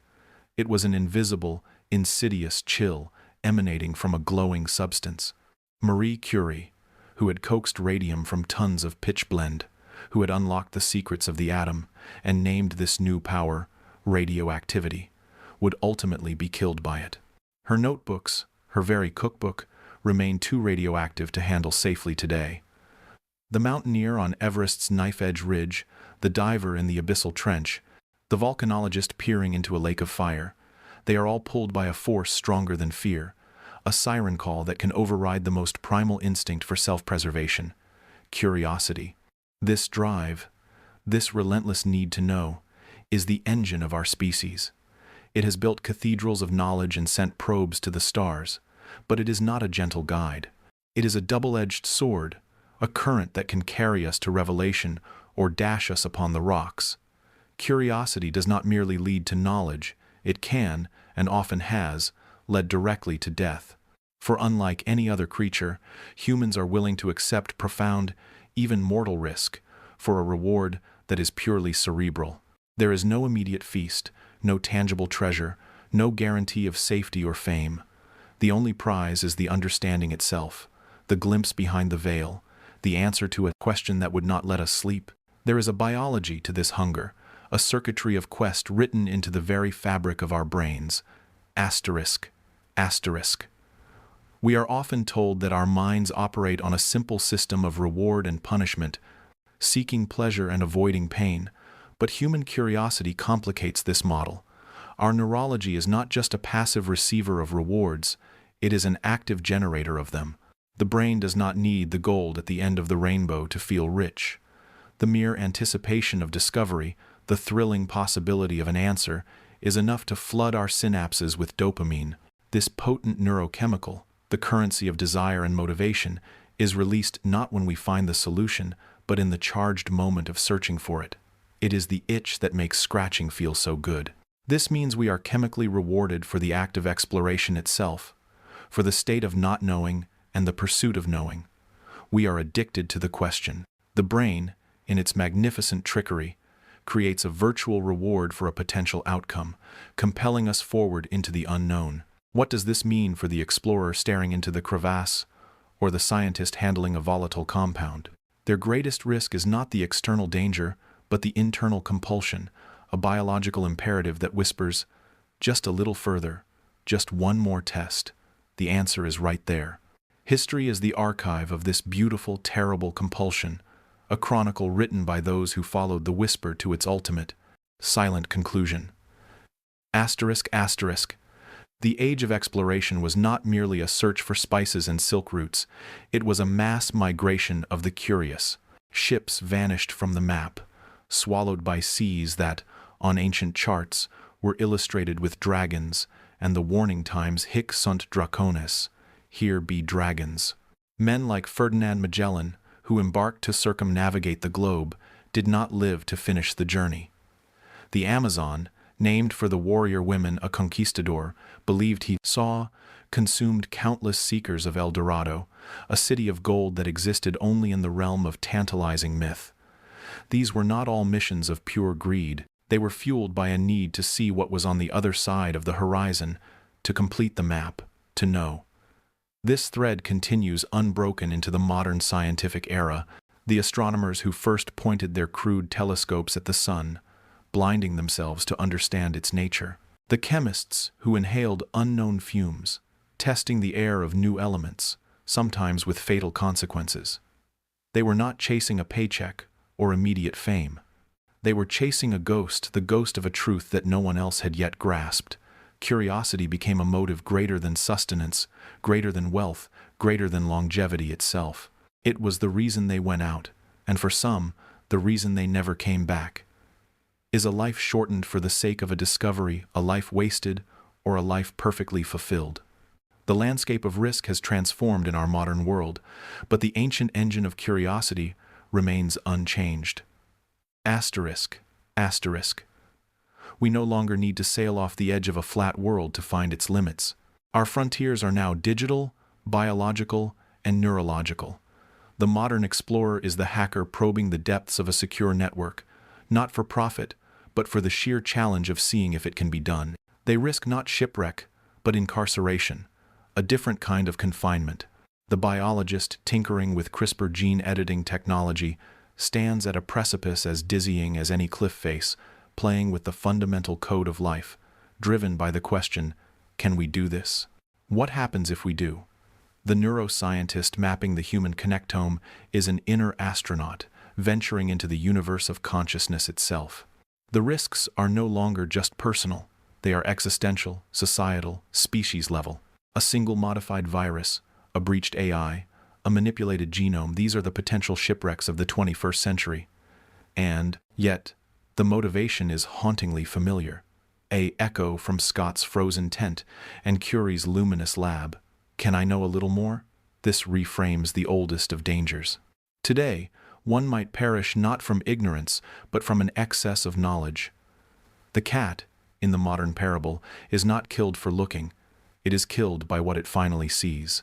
This leaves us on a precipice, looking back at the trail of triumphs and tragedies that curiosity has carved through human history. We must ask, if this drive is so inherently perilous, should it ever be leashed? Is the right to know an absolute right, a fundamental freedom that must never be curtailed?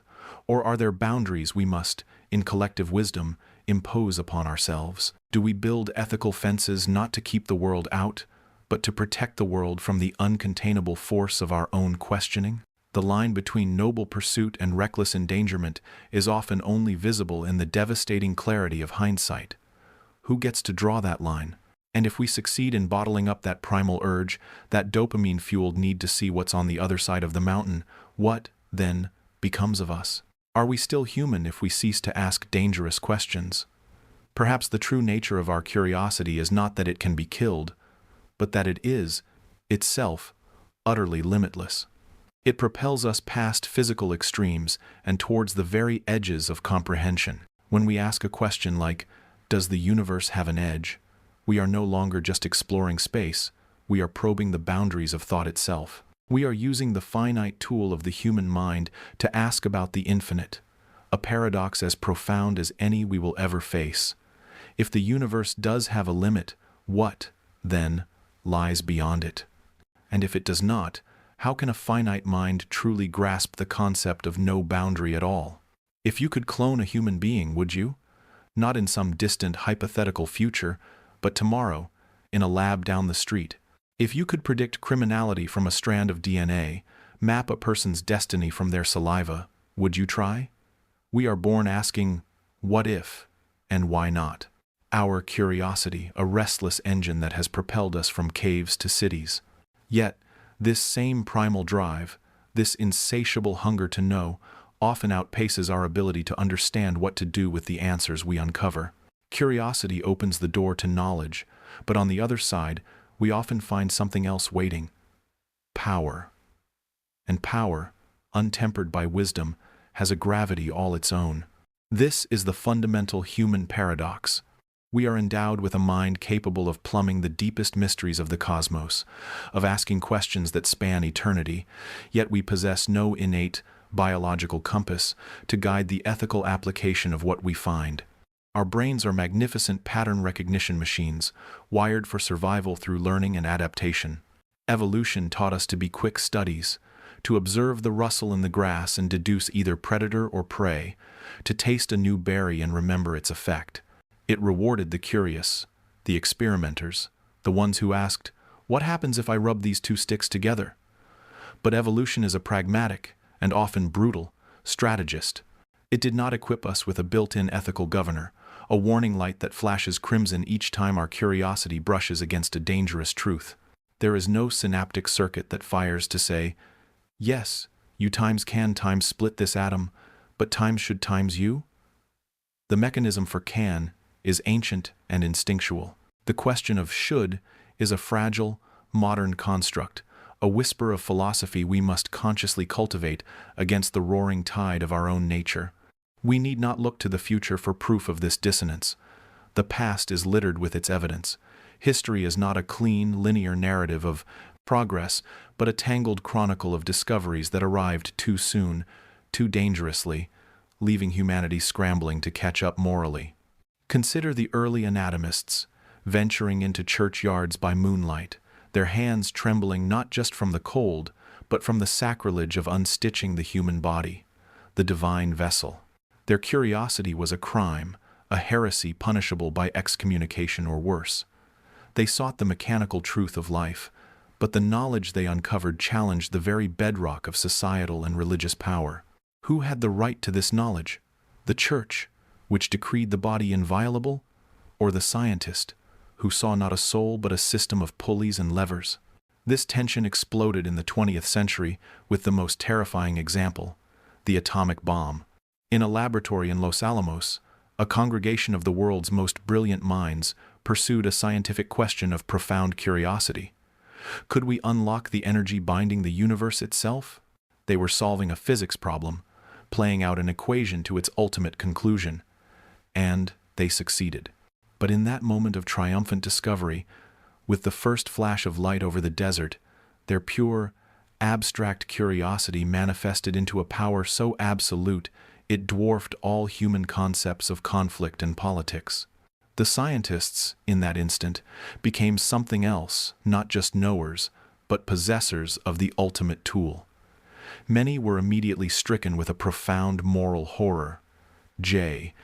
Robert Oppenheimer would famously recall the words of the Bhagavad Gita, "Now I am become death, the destroyer of worlds." The curiosity was theirs, but the authority to use its fruit, the right to decide who lives and who dies on a planetary scale, was not. The knowledge had escaped its creators, becoming a geopolitical pawn, a permanent shadow over human existence.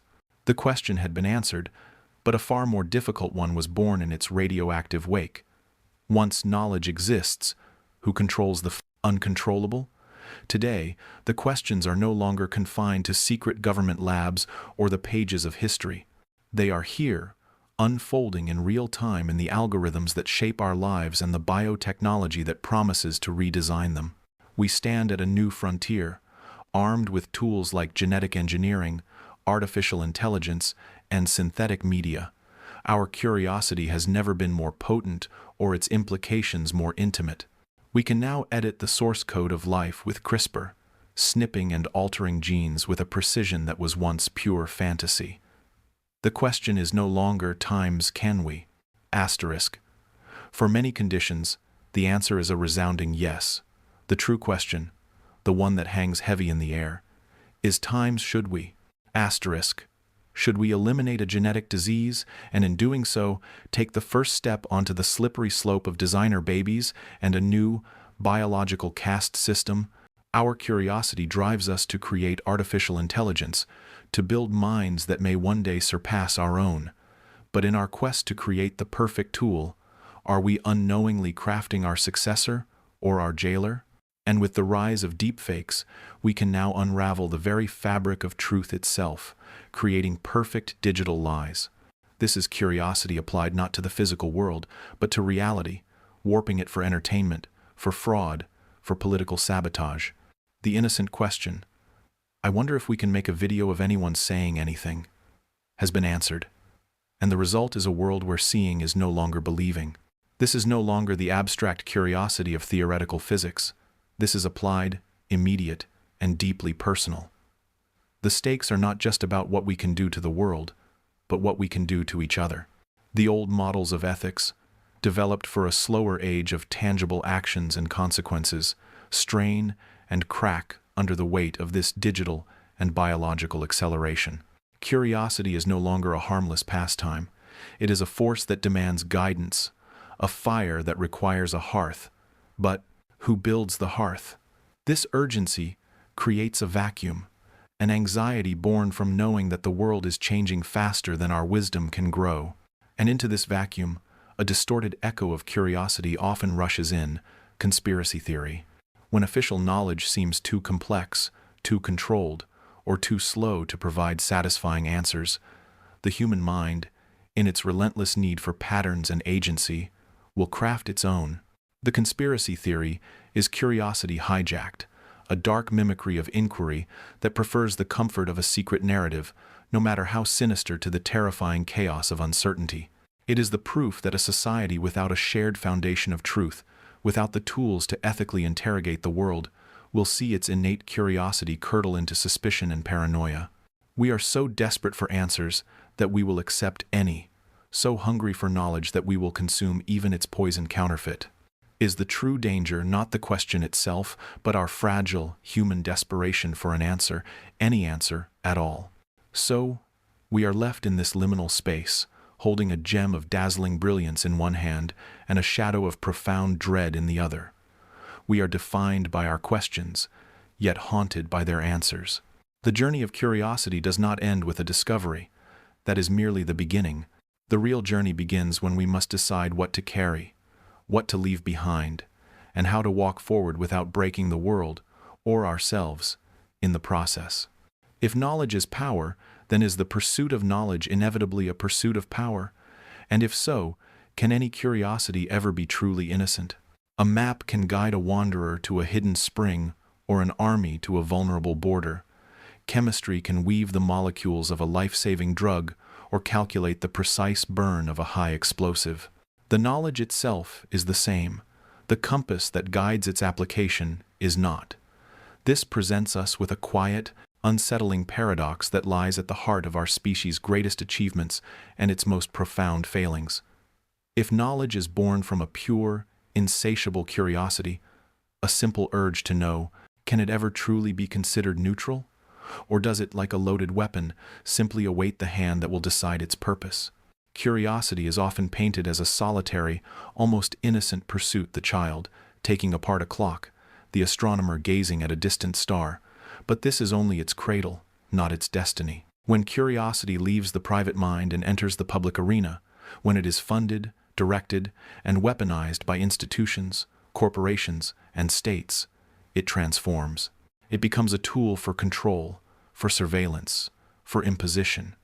It becomes a one-way mirror, where the observer remains hidden, and the observed never even knows they are part of an experiment. The quest for knowledge, then, is never just a search for truth. It is also a negotiation for power. Who gets to ask the questions, and who is forced to provide the answers? To understand this duality, we must first look back, not into our libraries, but into our bones. Curiosity is not merely a cultural artifact. It is an evolutionary heirloom, hardwired into the circuitry of our brains. For our earliest ancestors, knowledge was not an abstract good. It was currency. It was survival. Knowing which plants were poisonous, where the water flowed in the dry season, or how to predict the migration patterns of prey meant the difference between life and death. But this quickly scaled. Knowing more than a rival tribe, understanding their weaknesses, predicting their movements. This was the original knowledge economy. The brain, in its relentless drive to ensure its own continuation, learned to use knowledge not just to understand the world, but to dominate it. The same mental software that allows us to marvel at the complexity of a spider's web also allows us to calculate the most efficient way to sweep it away. Is the drive to know, then, inextricably linked to a deeper, older drive to control? History is the grand archive where this internal biological struggle plays out on a world-altering scale. It is a gallery filled with the portraits of thinkers whose pure curiosity unleashed forces far beyond their original intent. Galileo's telescope was not built to challenge the dogma of the Church.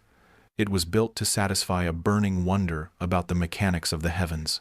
Yet, the knowledge it revealed shattered a cosmic order and became a weapon in a political and ideological war, proving that to map the stars is also to challenge the powers that rule the earth.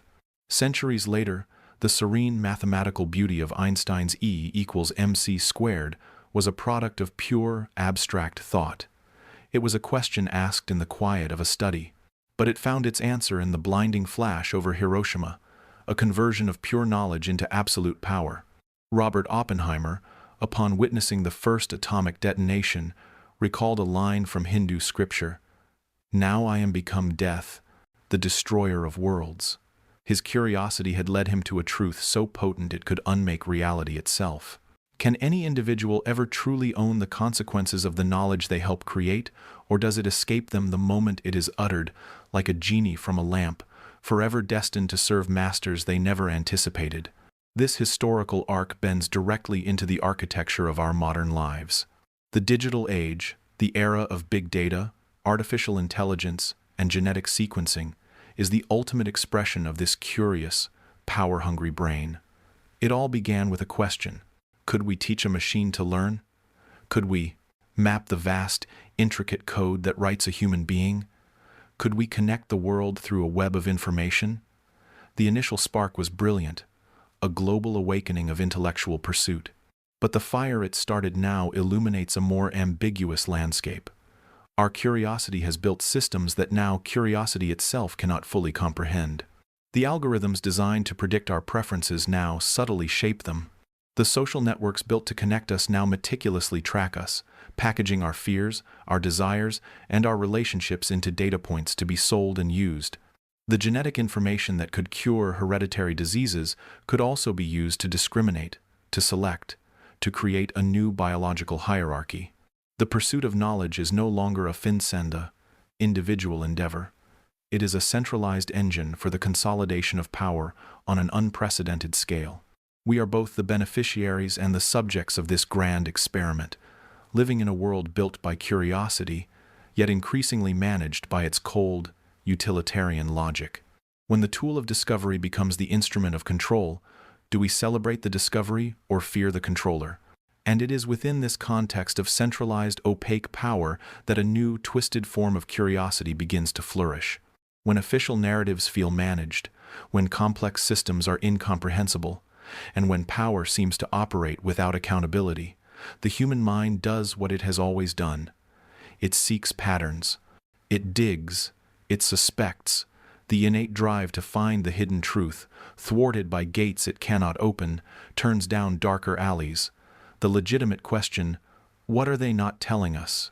mutates into the defiant conviction, "They are hiding everything."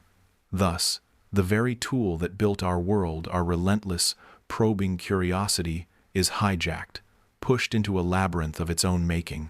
It is a maze with no center, lined with mirrors that reflect only our own fears and suspicions, a place where the search for truth becomes its own opposite. If the light of knowledge can cast such deep and manipulative shadows, is it any wonder that some would rather chase the shadows themselves, believing them to be a truer, if darker, reality?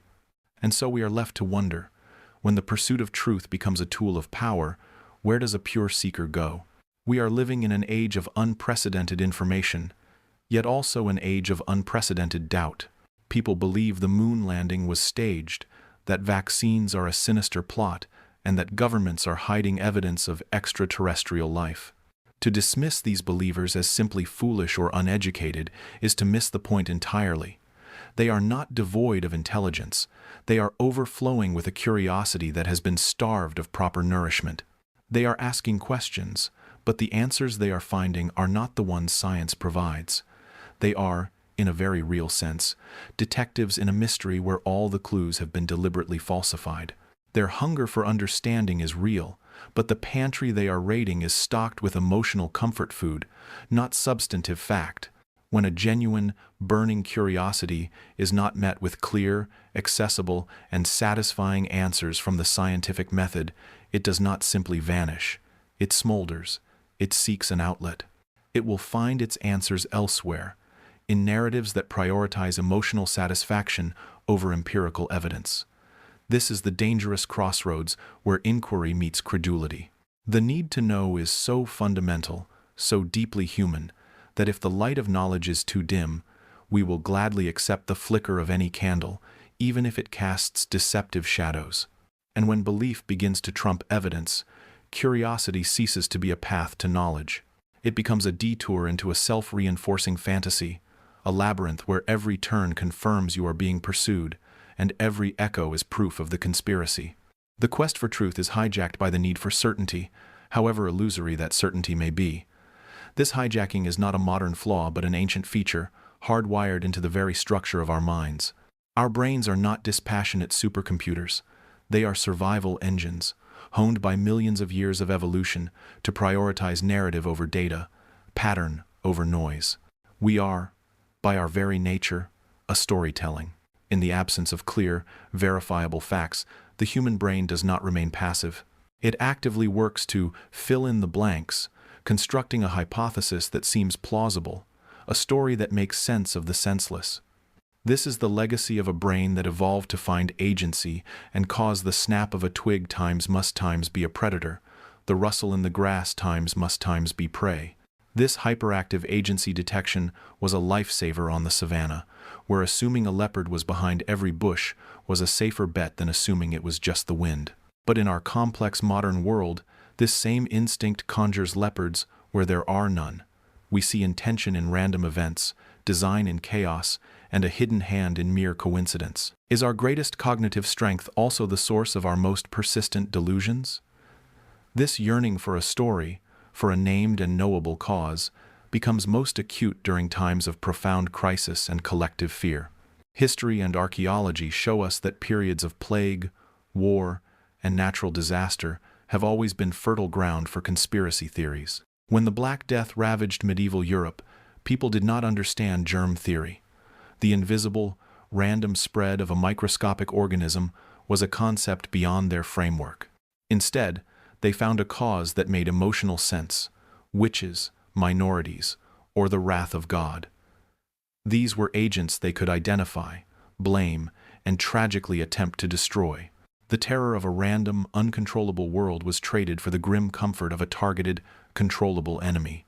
Today, the framework has changed, but the psychological mechanism is identical.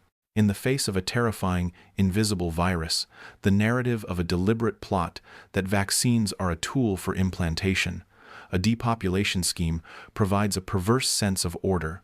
It replaces the terrifying chaos of a pandemic with a story that has villains and, therefore, the potential for victory.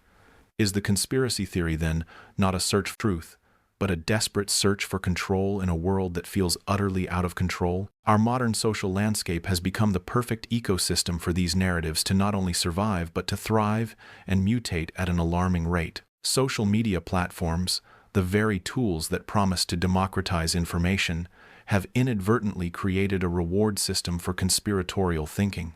These digital arenas are not optimized for truth, they are optimized for engagement. And nothing is more engaging than the thrill of being an insider, the dopamine hit of feeling you are part of a select group that knows what they don't want you to know.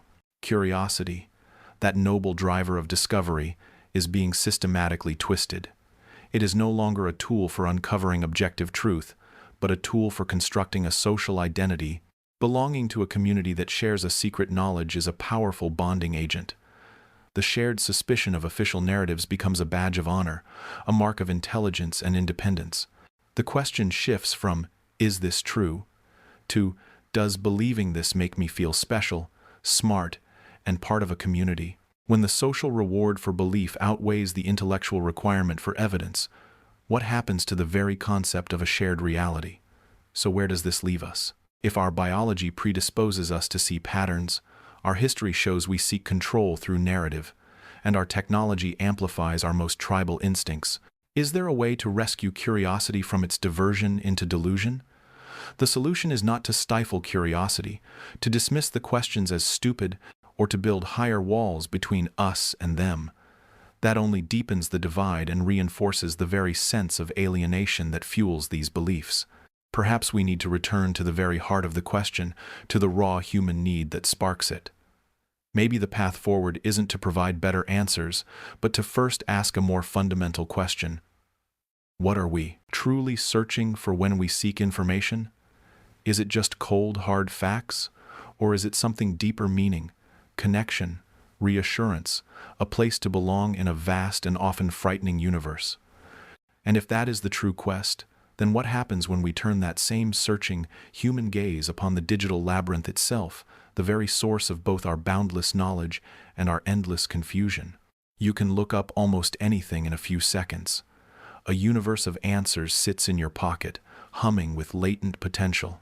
Yet, a peculiar sensation often follows the swift satisfaction of a search, a hollow echo, a subtle but persistent feeling of lack. Why is it that the more we access, the more we seem to miss?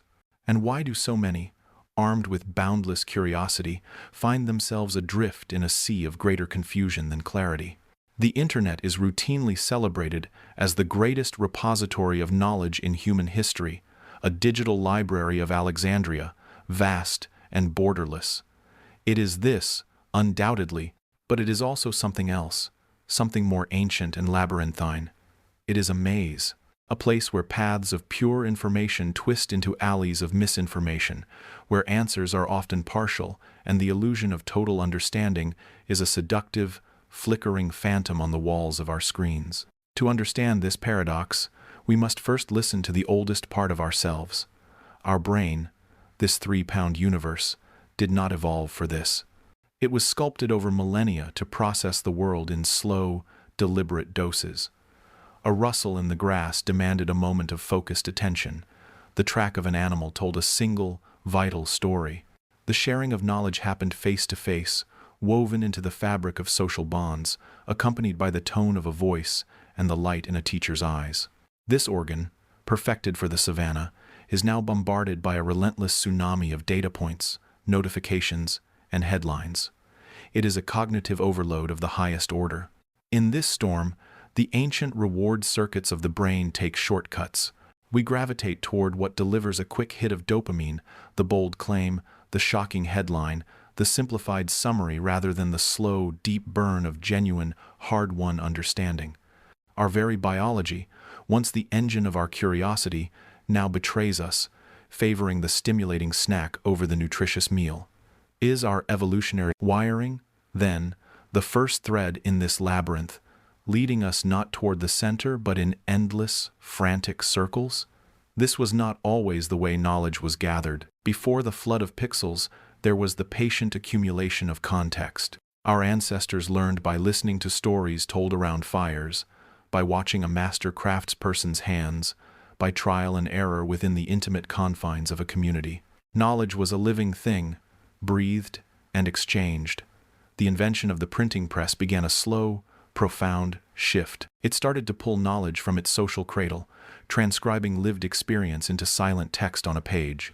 It was a revolution of access, but also the beginning of a divorce knowledge, slowly separating from the knower. The internet has accelerated this divorce into a final, dramatic decree. Now, knowledge often has no guide, no narrator, no wise elder to provide the texture of its meaning. It is stripped of context, reduced to a hyperlink, a door that opens not into a workshop of understanding, but onto another door, and then another, in an infinite regress. We have access to the words of the greatest thinkers, but we have lost the living room in which to discuss them. What have we gained in scope, and what have we forfeited in substance? This divorce from context breeds a strange and modern affliction, the illusion of knowledge. Today, it is possible to feel profoundly informed without ever being truly educated. We skim summaries, scroll through bullet points, and watch 3-minute explanations of philosophies that took a lifetime to build. This is curiosity replaced by immediacy. The search for an answer has become so efficient that it bypasses the most crucial stage of learning, the struggle of not knowing. There is no time for doubt to gestate, for questions to marinate, for the slow, deep dive that forges neural pathways of true comprehension. We collect the answers like shiny pebbles, but we never learn the weight and texture of the stones. We know the what, but have abandoned the why. This is the maze's most cunning trick, convincing us we have reached the exit when we have only just passed the first, most obvious landmark. If understanding is a landscape, are we now content with just reading the map? And so, we arrive at a curious and lonely precipice. Curiosity, that most human of impulses, the driver of art and science and connection, has become a solitary act. It is conducted in the glow of a screen, a transaction between an individual and a vast, impersonal database. It is no longer nurtured by community, no longer shared through the emotional resonance of a collective aha moment. We know more facts than any generation before us, yet we can feel a profound emptiness. We are connected to everything, and yet, in the heart of this boundless knowing, we can feel utterly alone.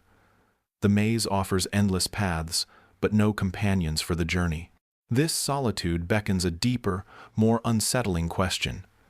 In a world where every query can be answered by a search engine, do we truly come to understand one another any better? We can Google the symptoms of a friend's grief, but does that algorithmic list bridge the silent gap between their pain and our comfort?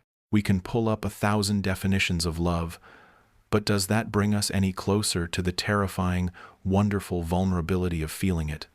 The internet gives us the answers, but it cannot give us the shared silence, the empathetic glance, the collective wonder that transforms information into wisdom. It provides the text, but has it cost us the context of each other's humanity? We have never known more, and we have never felt more alone. Our fingertips glide across the surface of infinite knowledge, tapping into a digital ocean of answers.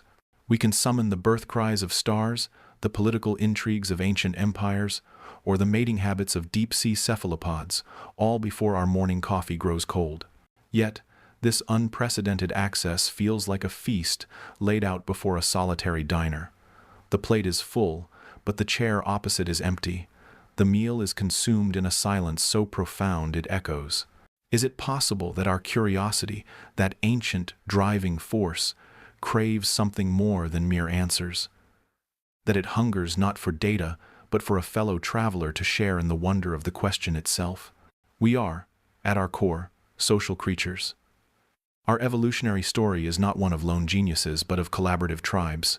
And curiosity, from its very origins, was never a solitary pursuit. It was a shared behavior, a communal act. The first human to wonder what lay beyond the next hill did not simply pack a bag and leave. They turned to the person next to them, their eyes wide with the possibility, and asked, "What if we go together?" This impulse to seek and share is woven into the very fabric of our being. Today, however, our curiosity is increasingly mediated by a screen, a cool, glass rectangle that offers answers without warmth, information without empathy. We dive down rabbit holes of knowledge alone, emerging hours later with a head full of facts but no one's hand to squeeze, no eyes to meet in shared astonishment. The act of knowing becomes a transaction, not a conversation, and the satisfaction it brings is fleeting, like a sweet taste that vanishes the moment it is recognized. This emptiness has a biological signature, a quiet ache written in our chemistry. Within the human brain, the pursuit of knowledge alongside others triggers a beautiful alchemy. It co-opts our most profound social bonding systems. When we learn, together through storytelling around a fire, through a heated debate that challenges our assumptions, through the simple, patient act of a parent showing a child how a seed grows, our neural circuitry rewards us. It releases oxytocin, the very hormone that floods a mother's system during childbirth and strengthens the bond between lovers. This neurochemical cocktail ensures that the act of discovery is laced with connection, making the acquisition of knowledge feel synonymous with belonging. The fact itself becomes secondary to the shared experience of uncovering it. It is the laughter that follows a collective aha moment, the respectful nod after a challenging counterpoint. But when curiosity is stripped of this social context, when it is just a solitary mind and a stream of data, this crucial release is absent. We get the answer, but we miss the embrace. The information is stored, but the memory of connection is never formed. The brain, expecting its chemical reward for a social act, finds the silence unsettling. Could it be that our modern loneliness is, in part, the physiological withdrawal from the shared wonder we were built for? This deep-seated need for communal curiosity is not a modern invention, it is our ancestral inheritance. If we could peel back the layers of time, we would find every leap in understanding nestled within a community.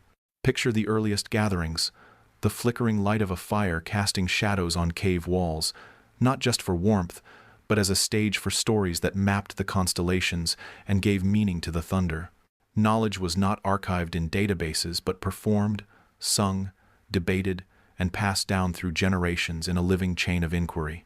Children learned not from textbooks but by watching, questioning, and imitating the adults around them. Their curiosity was a dance of observation and participation. Adults refined ideas through discourse and disagreement, their arguments honed by the sharpening stone of communal scrutiny. The very structure of a symposium in ancient Greece, the scholarly debates of the Library of Alexandria, the collective problem-solving of a village building a new granary, all were testaments to the fact that curiosity thrives in an ecosystem of other minds. The community was the crucible where raw wonder was transformed into shared tradition and collective intelligence. It was the chorus to the soloist's question.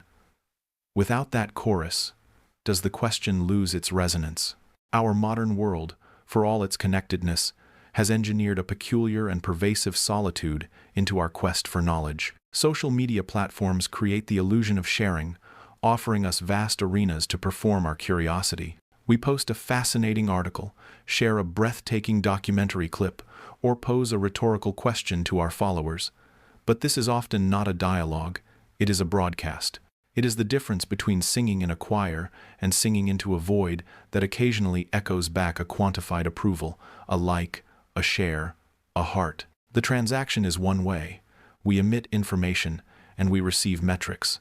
There is no true challenge, no deepening inquiry, no meeting of minds. The complex, messy, and ultimately beautiful process of working through a question with another person is replaced by the clean, sterile consumption of a prepackaged answer. Our curiosity, which evolved to be the engine of social bonding, is funneled into a system designed for solitary consumption and viral distribution. And when our innate, social curiosity reaches out and finds only the polished surface of a timeline, the hollow chime of a notification, or the silence of an unanswered direct message, what was once a spark of wonder can curdle into a profound and specific sadness, the grief of a question asked in an empty room.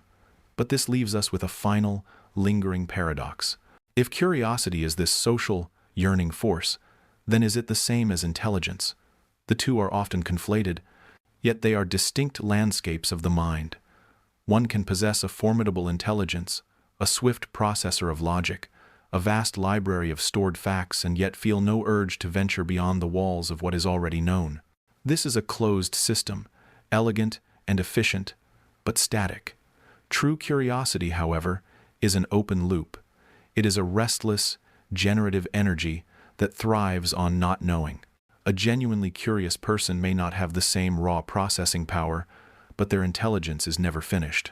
It is perpetually under construction, expanded by every new question, every failed hypothesis, every conversation that stretches its boundaries. The smartest person in the room might have all the answers. The curious person is the one who, by asking the next question, makes the room itself bigger. So, if our modern world risks dulling our social curiosity, replacing shared wonder with solitary scrolling, what are we ultimately sacrificing? Not just answers, but the very thing that makes our intelligence human, alive, and endlessly growing.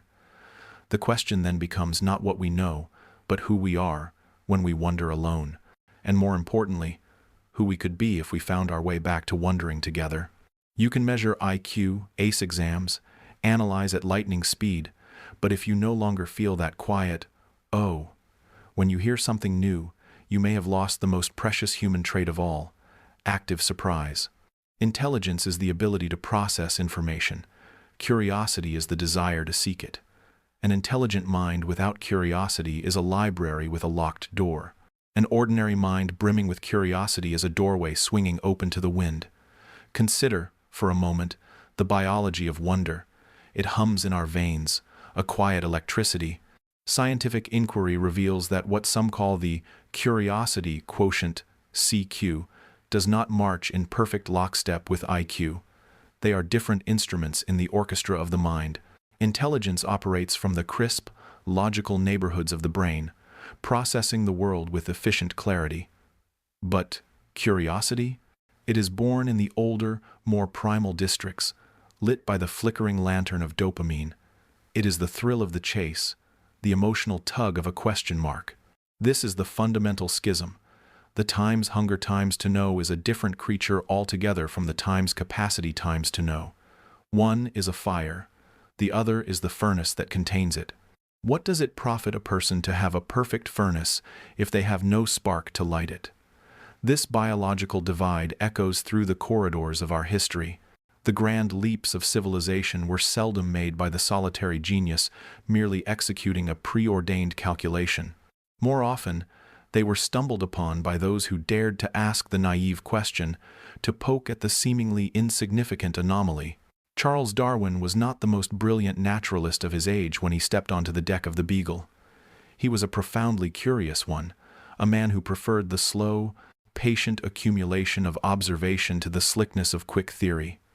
His power was not in his processing speed, but in his persistent, wondering gaze.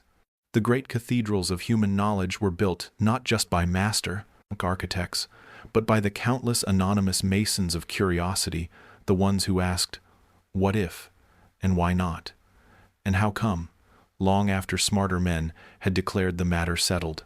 They are the restless engines of progress. Is it possible, then, that the most important questions are not the complex ones answered by the smartest people, but the simple ones asked by the most inquisitive?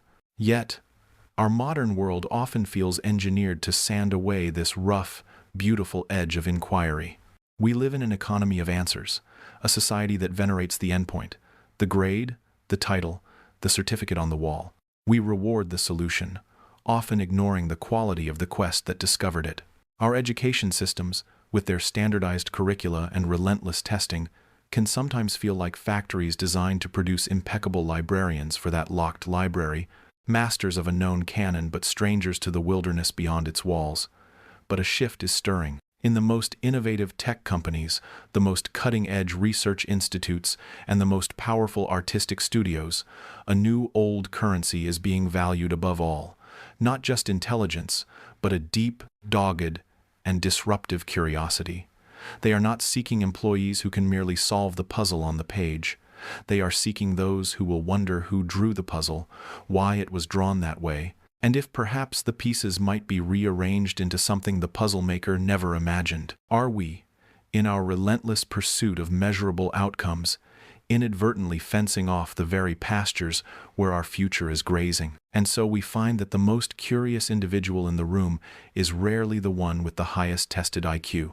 It is the one comfortable with uncertainty, the one who sees not a void in knowledge but a possibility. It is the one drawn to the edges of the map, not to the well-charted center.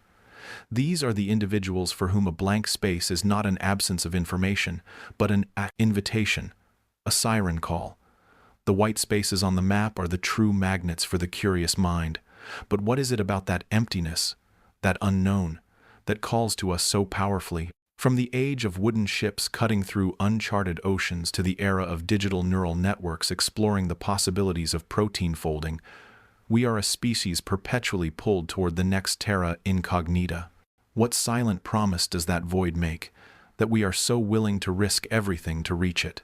On the vellum maps of the 15th century, the unknown was not represented by empty space, but by a promise and a warning. Cartographers, their knowledge exhausted at the edge of the known world, would inscribe the blank expanses with a phrase that has since echoed through the ages. Hic sunt dracones, here be dragons. They did not know what was there, whether monsters, maelstroms, or paradise, but that was precisely the point. The void was not an absence. It was an invitation. It was a siren call written in ink, a gravitational pull on the human spirit that compelled them to build ships, to leave the safety of the shore, and to sail toward the edge of the map. The dragons were not a deterrent. They were the reason to go. This impulse is more than a simple desire for new facts. It is a fundamental attraction to the unformed, a deep-seated need to step into the unnamed silence and to speak a name into it, to impose meaning onto the void. It is the raw material of discovery, the itch that precedes the scratch of understanding. We are not merely collectors of information, we are creators of context. We are drawn to the blank spaces on our mental maps, to the questions that have not yet been asked, because within that emptiness lies the potential for everything.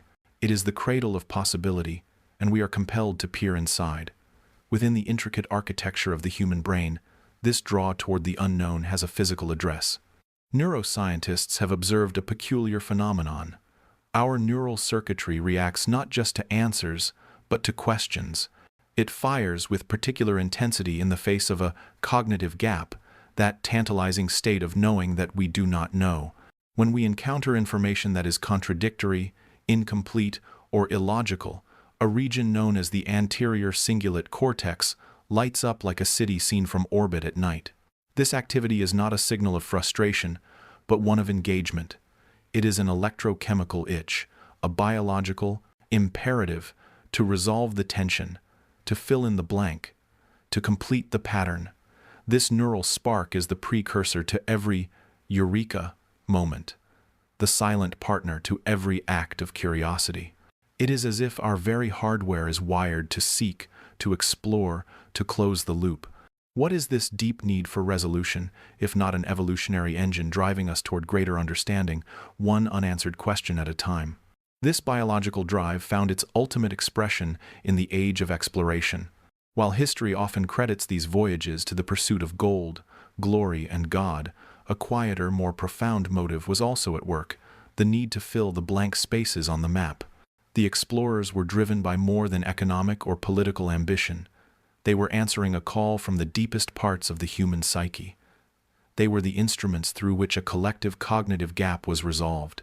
Each ship that vanished over the horizon was a nerve ending sent out to test the boundaries of the world's body. They were not just discovering new lands. They were stitching together the fragmented consciousness of humanity, transforming terra incognita into a world with shape, form, and name. The map was a portrait of the human mind, and every journey expanded its borders. What does it say about us that we would risk everything, not for a known reward, but for the simple, terrifying privilege of replacing a dragon with a coastline?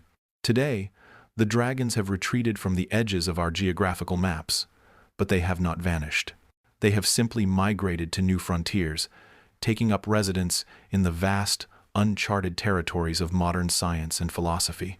The blank spaces now exist in the microscopic wiring of the human brain, in the dark matter weaving the cosmos together, in the emergent consciousness of artificial intelligence, and in the labyrinthine depths of human psychology. Our explorers no longer command wooden galleons. They wield particle accelerators, quantum computers, telescopes, and theories. The artist staring at a blank canvas, the programmer writing a new algorithm, the philosopher pondering the nature of consciousness, each is a modern-day Magellan, setting sail on an interior ocean. Their quest remains the same: to venture into the unnamed, to bring back a fragment of understanding, and to add it to the ever-evolving map of who we are.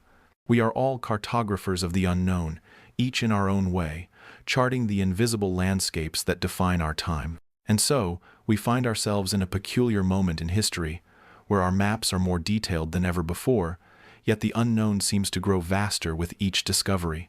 This leads to a final, tentative observation. The completion of one map simply reveals the existence of another, more complex one underneath. We have charted the continents, so we turn to the ocean floor. We have mapped the human genome, so we now seek to decipher the epigenome.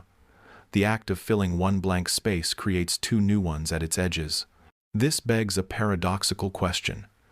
As we tirelessly work to erase all terra incognita from our charts, are we perhaps in danger of erasing the very thing that propels us forward? What if the ultimate destination of all human curiosity is not a world fully known, but the humbling realization that some maps can never be fully drawn? What lies in the space beyond the last dragon? Perhaps the answer does not lie in a single discovery, but in the very act of sharing the question itself.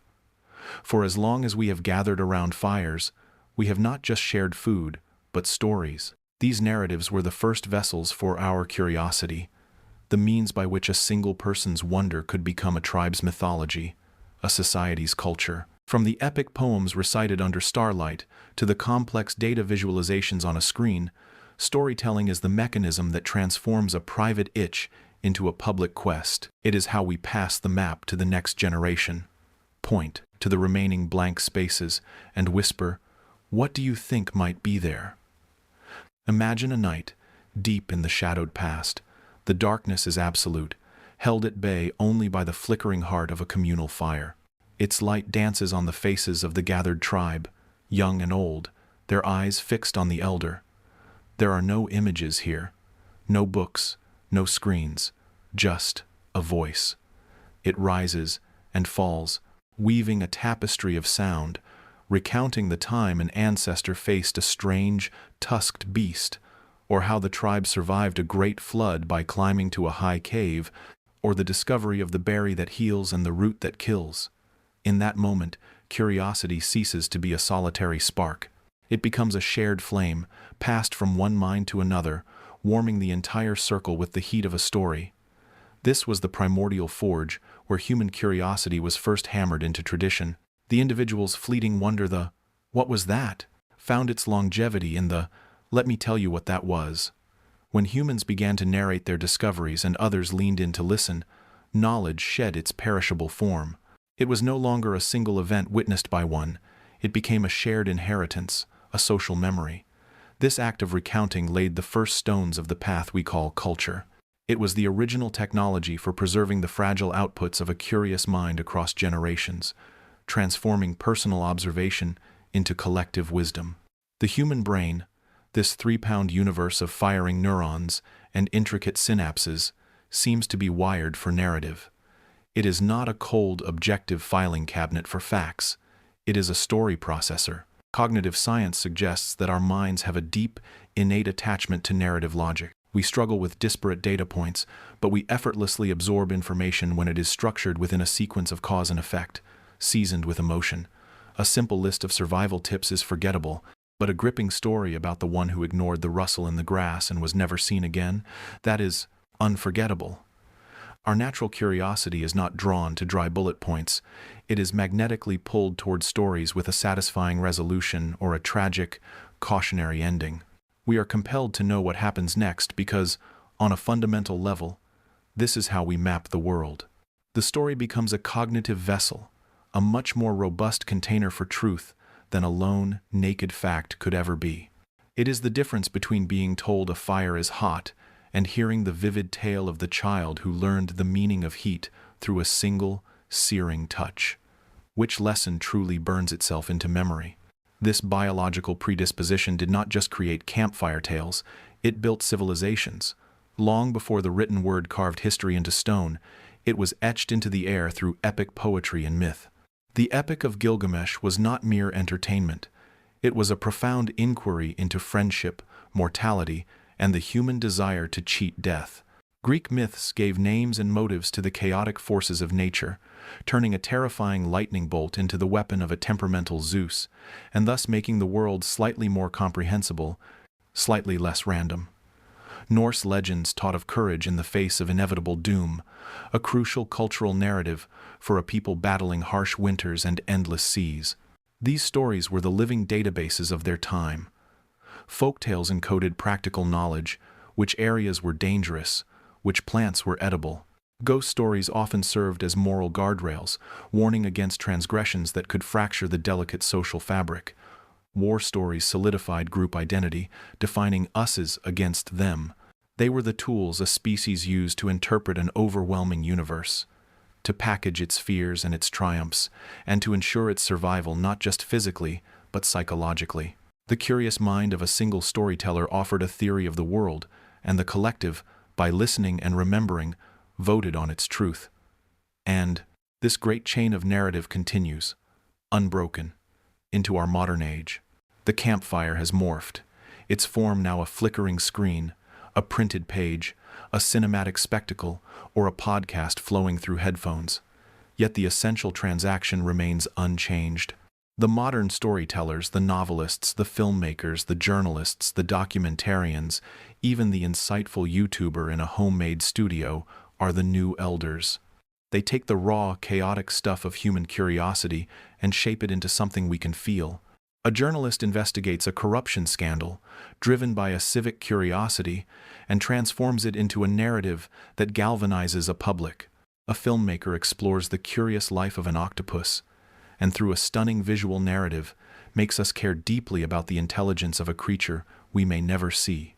In an era of cold, overwhelming information, avalanches of data points and statistics and polarized headlines, these storytellers provide the warmth of context.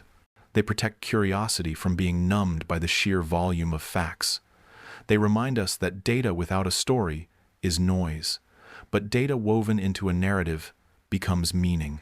They answer our innate need to not just know, but to understand. But this act of storytelling, for all its power, is often a solo performance. It is one voice offering one perspective, one curated slice of truth to a waiting audience.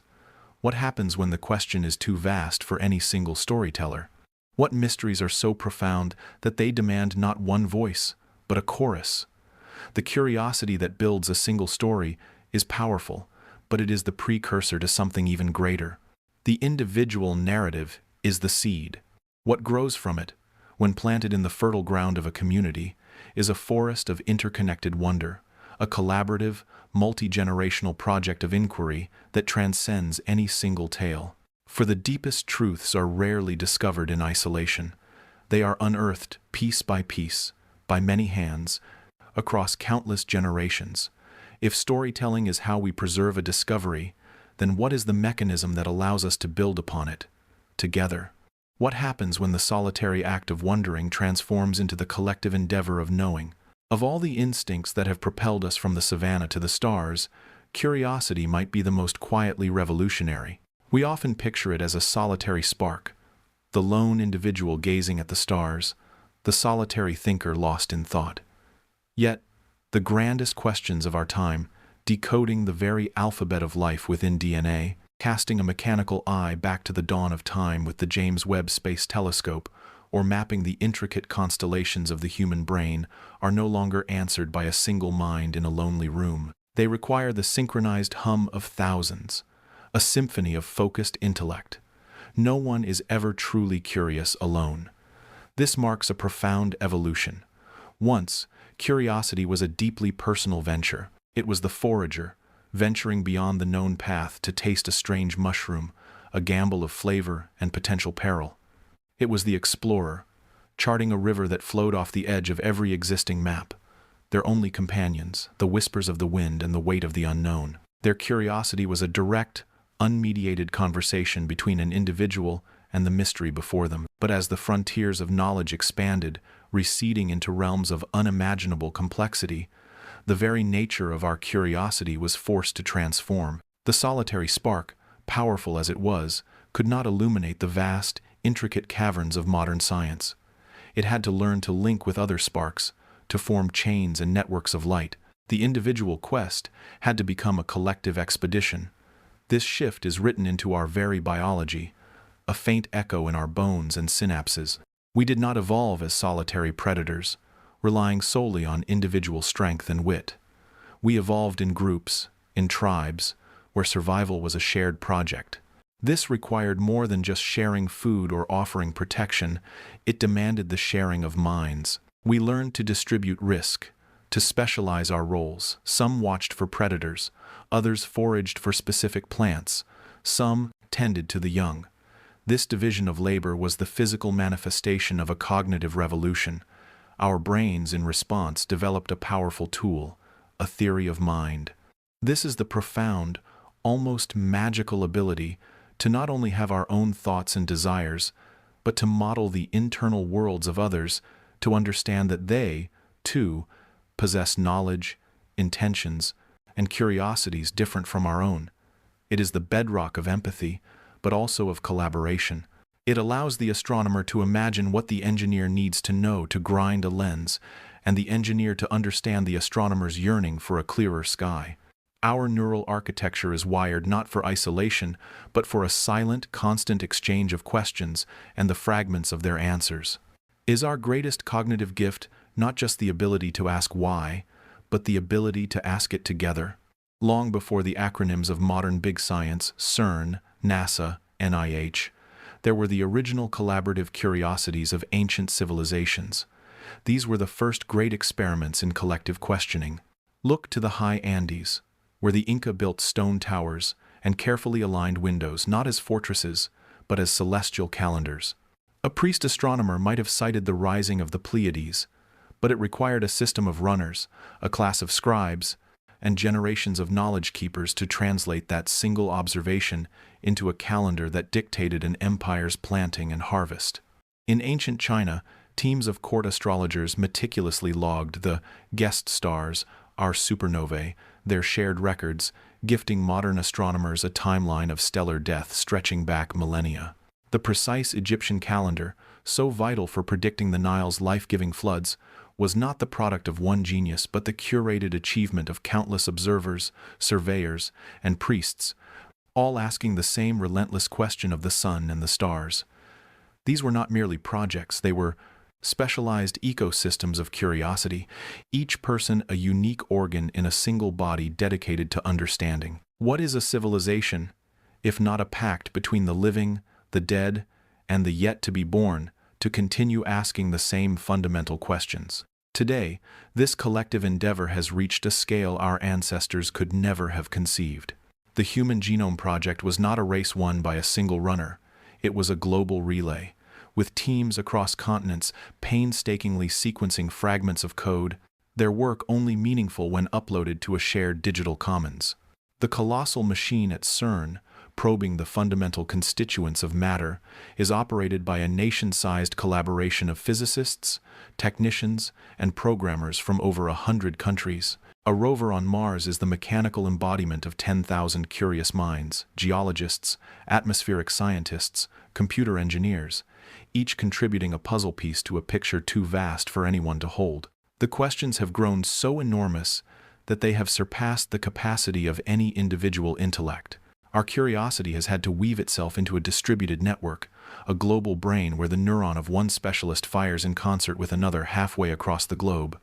The question is no longer just, what is out there, but how do we together build the tool to see what is out there? But this incredible power, this ability to marshal our collective wonder into a force that can rewrite genomes and peer into the birth of galaxies, carries with it a profound and unsettling shadow. The very act of unifying our curiosity necessitates a parallel unification of our conscience. For if we can collectively decide to pursue a question, must we not also collectively decide where to draw the line? The same shared drive that builds a telescope to understand creation could also build a tool for unimaginable destruction. The network that sequences a genome to cure disease could also, in theory, edit one for more disquieting ends. Our collaborative curiosity has granted us the power of gods, but have we yet developed the wisdom of them? We have become brilliantly adept at answering, can we? But have we built the mechanisms to collectively ask, should we? The most difficult question may no longer be a scientific one, but a philosophical one that echoes in every laboratory, every server farm, and every ethics committee meeting around the world. Just because we are curious enough to open a door, does that mean we must all step through? If you could read the thoughts of another person, would you? Not in the abstract, poetic sense of empathy, but truly, directly, plucking the unvoiced words from the silent theater of their mind. If you held the power to rewrite the genetic code of your unborn child, would you select for intelligence, for resilience, for a particular shade of eye color? These are not questions from a distant future. They are the pressing curiosities of our present. They mark the moment when curiosity ceases to be a simple, childlike wonder and transforms into something far more potent and perilous. It becomes a force that brushes against the very pillars of human existence: power, autonomy, and identity. And in that transition, a shadow of a question emerges, one we have been circling for centuries. Are there, or should there be, moral boundaries to our innate desire to know? Curiosity, we are often told, is the engine of progress. It is the spark behind every discovery, the itch that propelled us from caves to cities. But history whispers a more complex, more cautionary tale. It suggests that curiosity demands not just intellect, but conscience. To ask a question without considering the answer's weight, to open a door without first wondering what might be waiting on the other side, has often proven to be a luxury humanity cannot afford. The cost is measured not in currency, but in consequence. There is no dedicated lobe in the human brain for morality, no singular cluster of neurons that fires exclusively for ethical deliberation. Unlike fear or hunger, which are ancient hardwired instincts, our sense of right and wrong is a learned symphony. It is composed over a lifetime, its notes drawn from the culture we are steeped in, the lessons imparted by society, the subtle and overt rewards and punishments that shape our behavior. The curious mind itself is a primal thing, a neural engine driven by dopamine and the thrill of the novel. It does not inherently know fear or restraint, it simply seeks. It is a compass needle trembling towards the magnetic north of the unknown, indifferent to whether that unknown is a beautiful new continent or the edge of a cliff. This blind courage, this pure, undirected hunger to know, can be our greatest asset. Yet, without the counterweight of a cultivated conscience, that same asset can curdle into a catastrophe. The brain that designs a life-saving vaccine and the brain that engineers a weapon of terror are fueled by the same fundamental curiosity. The difference lies not in the question, but in the moral framework that contains it. Our past is littered with the wreckage of questions asked without that framework. The 20th century alone stands as a stark monument to this truth. The mushroom clouds over Hiroshima and Nagasaki were not merely the product of a scientific breakthrough. They were the ultimate expression of a curiosity about atomic forces, pursued in a vacuum of moral consideration for its human application. The same fervent desire to understand genetics that gave us insights into heredity also paved the way for eugenics programs, where the curiosity about improving the human gene pool justified unimaginable cruelty. In the shadow of war, doctors performed grotesque experiments on prisoners, their clinical curiosity utterly divorcing the human subject from their humanity, seeing only a puzzle to be solved. And now, we stand at a similar precipice. Our curiosity has birthed artificial intelligence, systems that can learn, create, and perhaps even feel. We are rushing headlong into this new relationship, driven by an insatiable need to see how far it can go, often without pausing to ask times, should times it go this far? Each time our curiosity has outpaced our ethics, the bill has come due, and the currency has always been human dignity, human life, human future. This pattern forces upon us a deeply unsettling question. If we are the ones asking these powerful questions, who, then, is tasked with questioning us? The velocity of our technological curiosity in the modern world has created a chasm, a widening gyre, between what we times can times do and what we times ought times to do.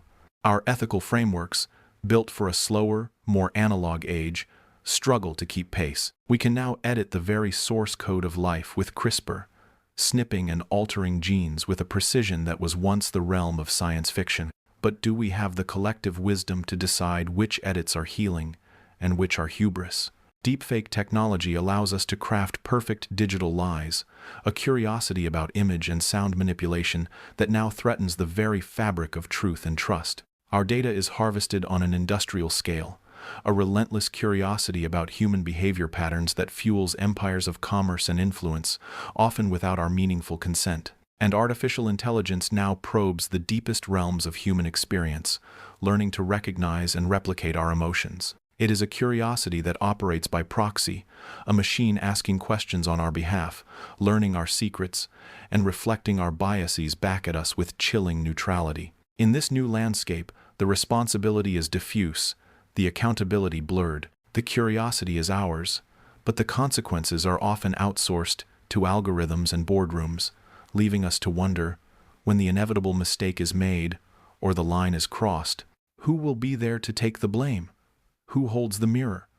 So we are left not with an answer, but with a more profound and lingering question. This journey of inquiry, this relentless human drive to peel back the layers of the universe, where is it ultimately leading us? Is our growing apprehension a sign that we are finally approaching a natural limit, a boundary written into the fabric of existence itself that says, thus far and no further? Or is this tension, this moral vertigo, not an endpoint at all, but merely the first, most superficial layer of a deeper discovery? Perhaps the greatest frontier, the most profound unknown, was never the starry expanse above or the molecular world below, but the unmapped territory within ourselves. The real journey may have just begun. And if that is the case, where does that leave the individuals who embody this relentless drive, the ones who cannot stop themselves from asking? Some people cannot sleep without understanding why the sky is blue. Others spend a lifetime trying to comprehend a single leaf. For them, curiosity is not a hobby, it is a compulsion, a quiet and relentless gravity pulling them toward the edges of the known. It is a form of destiny. We see this in the notebooks of Leonardo da Vinci, filled with the intricate architecture of the human hand, knowledge purchased from countless hours in secret chambers, dissecting cadavers by candlelight. We hear it in the stories of Richard Feynman, who, as a boy, would take apart every radio he could find, not to fix it, but simply to see the organized chaos of its parts, to witness the conversation of capacitors and resistors. These are minds haunted by questions, driven by a need to peel back the skin of the world and see the muscle and bone beneath. And throughout history, a society that prefers its skin smooth and unbroken has often looked upon such a relentless need to know and whispered a single damning word: madness. What is the thin, almost invisible line that separates the genius from the fanatic, the visionary from the fool? Is it merely a matter of perspective, a verdict delivered by the distant future upon the uncomfortable present? Or is it something woven into the very fabric of their being, a different rhythm of electricity and chemistry in the brain? Perhaps it begins not in the grand halls of universities, but in the microscopic symphony of our own biology. Deep within the brain, in the intricate pathways that govern reward and attention, a potent neurochemical dance unfolds. For most, the release of dopamine is a response to clear, achievable goals, a meal when hungry, a reward for a task completed. It is the chemistry of satisfaction. But for some, this system is tuned to a different frequency. Theirs is a brain where dopamine and its partner, noradrenaline, are not merely released in response to answers, but are perpetually sparked by the questions themselves. The act of seeking, of not knowing, becomes its own intense reward. This is a state of perpetual intellectual hunger, a high curiosity that is neurologically ingrained. It is a trait frequently observed in minds that also navigate the landscapes of ADHD or autism, minds that excel at divergent thinking, at making connections across vast conceptual distances, but may struggle with the linear, focused demands of everyday life.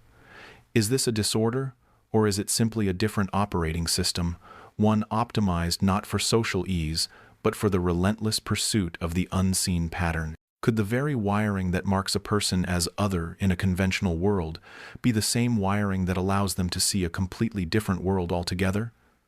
If this spark is biological, its fire is historical. Look back through the annals of science and art, and you will find them there, the figures who were first ridiculed before they were revered. Pythagoras, with his mystical devotion to numbers, founded a cult-like school where mathematics was a sacred language, a pursuit so strange it eventually got him killed. Nikola Tesla conducted conversations with pigeons and envisioned global systems of energy transmission in his mind, his internal reality so vivid and consuming that the external world often deemed him utterly eccentric. These were individuals who did not merely ask a question, they moved into it. They took up residence inside the unknown, furnishing it with their obsession, and refused to leave, even when the rest of society bricked up the entrance and declared them lost. Their greatest strength and unwavering, monomaniacal focus was their greatest social liability. They pushed the boundaries of human knowledge precisely because they were unwilling to accept the boundaries of human convention. Does progress, then, always require someone to first be cast out for seeing what is not yet there? Is the price of a new vision a lifetime of being misunderstood? Our modern world, for all its flaws, has begun to learn this lesson. We have started to build cradles for these curious minds. Silicon Valley venerates the eccentric founder. Research universities carve out spaces for the pure, undirected inquiry of the mad scientist. The art world celebrates the tortured, obsessive genius. We have developed a fragile understanding that the line between groundbreaking innovation and sheer delusion is often a matter of context and support. The mad thinker, isolated and scorned, may burn out in obscurity. But the same mind, provided with just enough resources and a sliver of validation, might just decipher a fragment of the human genome or compose a symphony that redefines an era. We are slowly, tentatively, learning to nurture the question askers because we have glimpsed a profound truth. Madness and curiosity are not opposites. They are often two sides of the same worn coin, and which side lands face up depends as much on the hand that holds it as on the coin itself. Have we truly learned to tell the difference? Or have we just become better at betting on the potential payoff of their beautiful, consuming obsessions? And so we are left with a tentative observation, a single slice of this complex truth. The drive to know, in its most extreme and glorious form, defies easy categorization. It is a product of our biology, a catalyst of our history, and a challenge to our society. It is both a gift and a burden, placed upon those who cannot help but dismantle the world in search of its hidden mechanisms. But what happens when this raw, undirected curiosity narrows into a single, laser beam of focus? When a person chooses one question, one leaf, one sound, one rock, and never, ever looks away. When the compulsion to ask transforms into the passion to dedicate an entire life to the answer? In a quiet corner of Japan, a biologist kneels in a sun-dappled grove, his eyes fixed not on a sweeping landscape, but on a single, unblinking point. For 60 years, he has returned to this same spot, his life's work etched in the flight patterns of a single species of bee. Across the world, in a studio bathed in northern light, an artist lifts a brush. For 40 years, the same form has emerged from her hands, a fish, rendered again and again, each stroke a deeper inquiry into a mystery that will never be fully solved. This is no longer mere curiosity. This is a form of cohabitation, a decision to live inside a question, to make a home of the unknown. Not everyone is curious about everything. The world, in its overwhelming complexity, often encourages a shallow breadth, a skimming of surfaces. But some individuals stumble, or are chosen, by a particular question. It lodges itself in their mind not as a problem to be solved, but as a companion for the journey. The goal is not an answer waiting at the end of the road. The goal is the depth of the road itself. The pursuit becomes the purpose. It is a shift from seeking a destination to appreciating the texture of the path, the way the light changes on a familiar stone when you have stared at it for a decade. This enduring curiosity, this lifelong passion, is not merely a whim of personality. It is written into the very fabric of our biology, a persistent melody played on the strings of our nerves. Neurologically, the spark of a new question is a bright, fast firework, a hit of dopamine in the reward centers of the brain. But the transformation of that spark into a sustaining fire is a slower, more profound process. It involves the hippocampus and the cortex, the architects of long-term memory, weaving the object of curiosity into the deepest layers of our identity. It becomes part of who we are. The brain of the lifelong inquirer is not necessarily smarter. It is more patient. It has learned to find a richer reward in the gradual unfolding of understanding than in the quick satisfaction of a solution. It is the neural equivalent of a tree growing around a stone, embracing the obstacle, drawing sustenance from the very thing that limits it. The reward is not a trophy at the end, but the strength gained with each passing season. Is it possible, then, that our deepest passions are simply memories we have chosen to live inside, over and over again? This patient, layered pursuit is the silent engine behind the great, slow-building edifice of human knowledge. Before the age of rapid discovery, there was the age of deep immersion. Consider the medieval scholar in a cold scriptorium, spending a lifetime untangling the knots in a single ancient manuscript. His reward was not publication or acclaim, but the intimate company of a text, the slow revelation of a single word's meaning after years of searching. Think of the cartographer who never saw his map completed, each line a hypothesis tested against the accounts of travelers, the whole world slowly, painstakingly, being willed into existence on parchment. Their curiosity was a form of archaeology of the mind, brushing away dust one grain at a time to reveal the shape of a giant.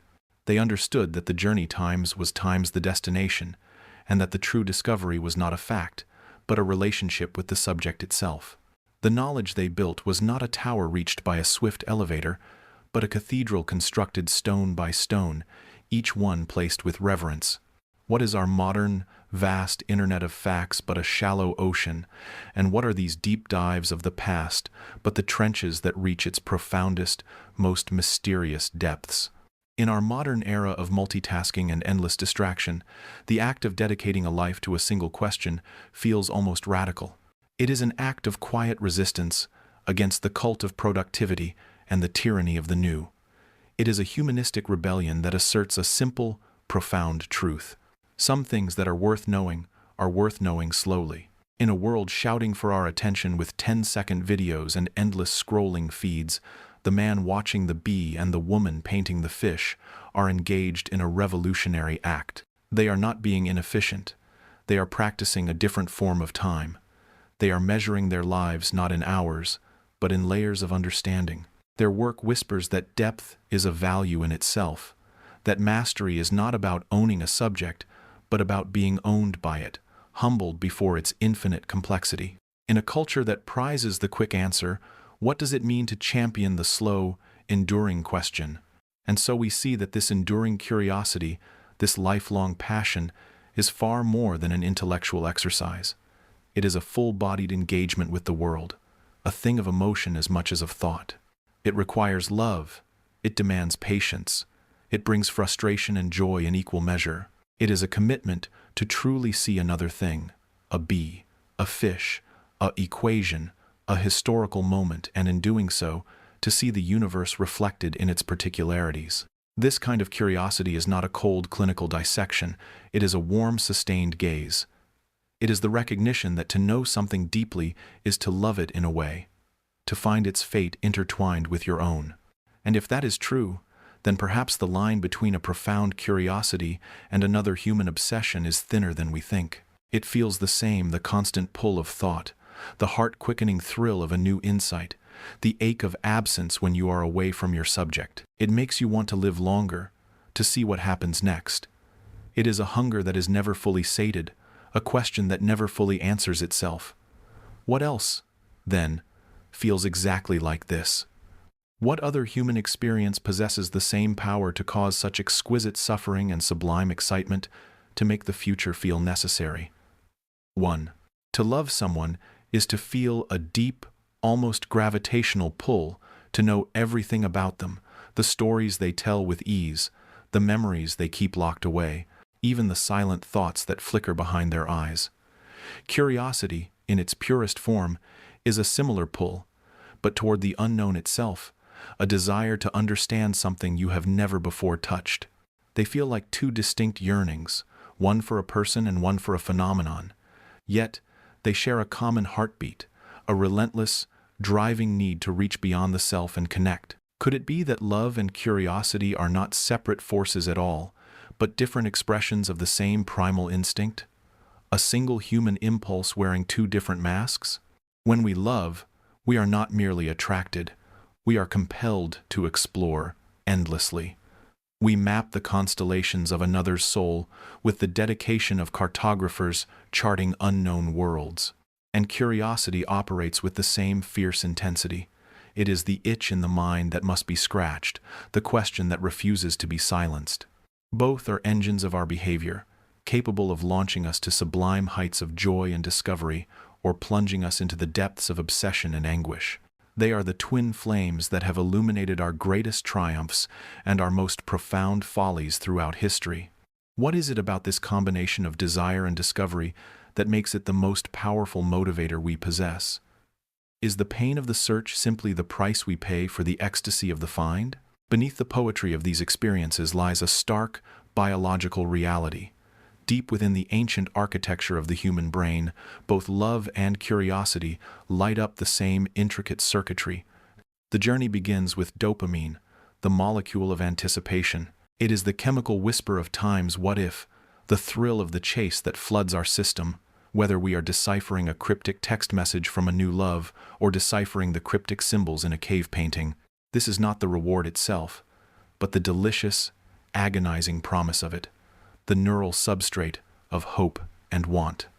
Then, if the promise is fulfilled, other players emerge.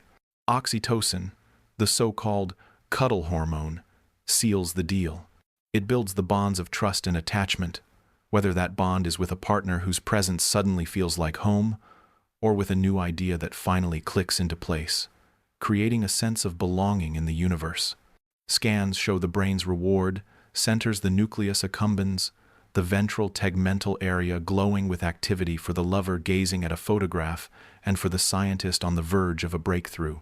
They are two branches from the same root, this deep-seated drive for connection and meaning.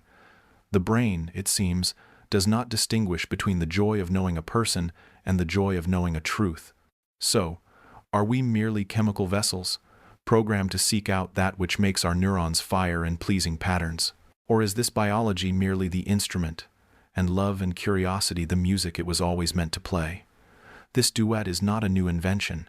We find its echoes in the dust of antiquity, a recurring theme in the stories we have told ourselves for millennia. Consider a fragment of Egyptian love poetry, scrawled on papyrus over 3,000 years ago.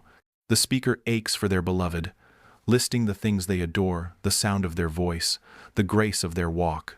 This is more than admiration. It is a catalogue of fascination, a deep curiosity about the essence of another human being.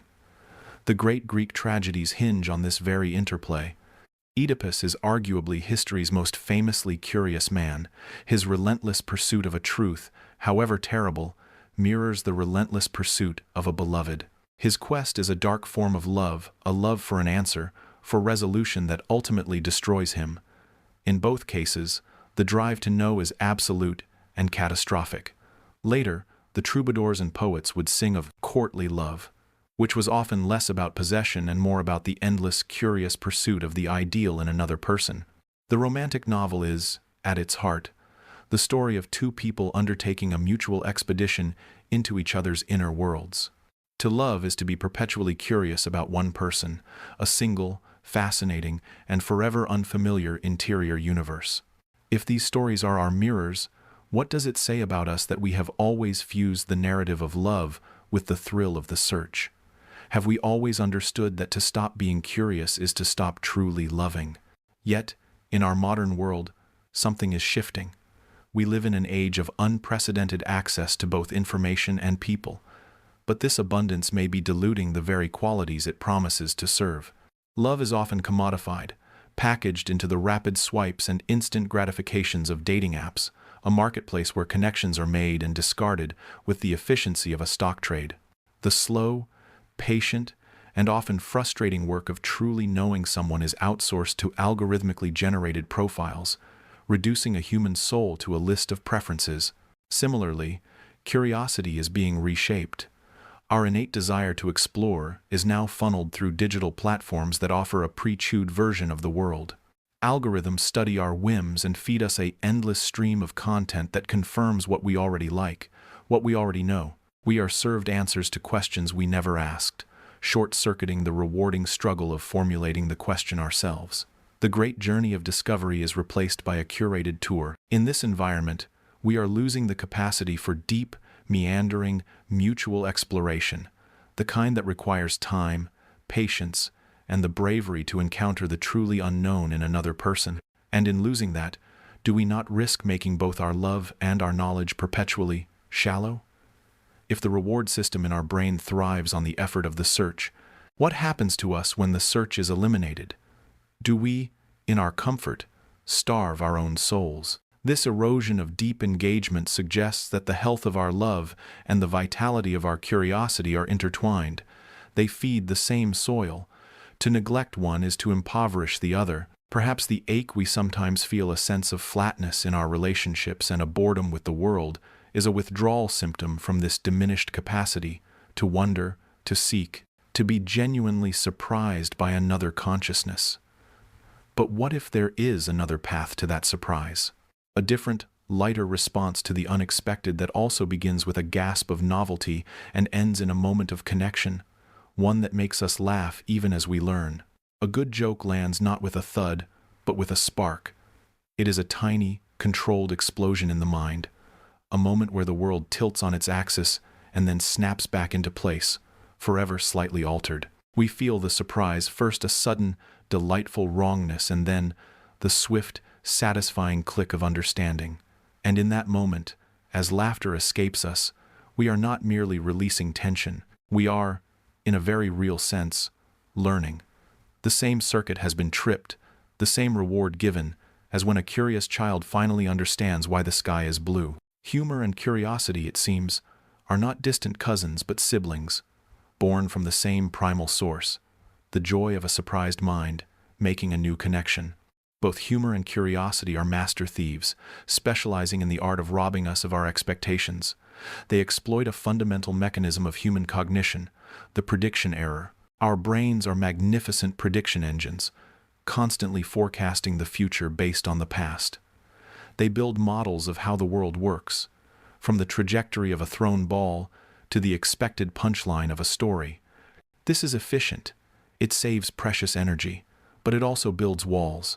Humor and curiosity are the wrecking balls that smash through them. A joke sets up a familiar pattern, a well-worn path of logic, and then, with a single word or twist, it veers off into the wilderness. The result is that glorious cognitive stumble, the "wait, what?" moment. Curiosity operates on the same principle. It is the itch we feel when reality deviates from our model, when something doesn't quite fit. It is the surprise of a missing piece in a puzzle we didn't know we were solving. In both cases, the brain is forced to stop, recalibrate, and update its software. The old model is shattered, and for a fleeting instant, a space opens up, a clearing in the forest of certainty where something new can be built. Isn't it strange that the feeling of being wrong, of having our expectations upended, can be the source of our greatest pleasure and our deepest drive to know? This is not merely a philosophical fancy, it is etched into the very flesh of our brains. Deep within the skull, the ventral striatum lights up with activity like a pinball machine scoring a triumph. This is the seat of dopamine, the molecule of reward and motivation. Neuroscientists have watched this region ignite in two seemingly different scenarios.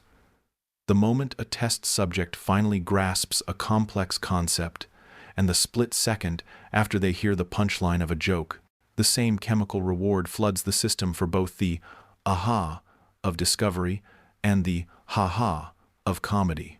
It is as if the brain is paying itself a bounty for its own flexibility, for its willingness to be wrong and to rebuild. The act of learning and the act of laughing are, on a neurological level, strikingly similar processes. They are both journeys from confusion to clarity, and the brain celebrates the arrival with the same internal fireworks.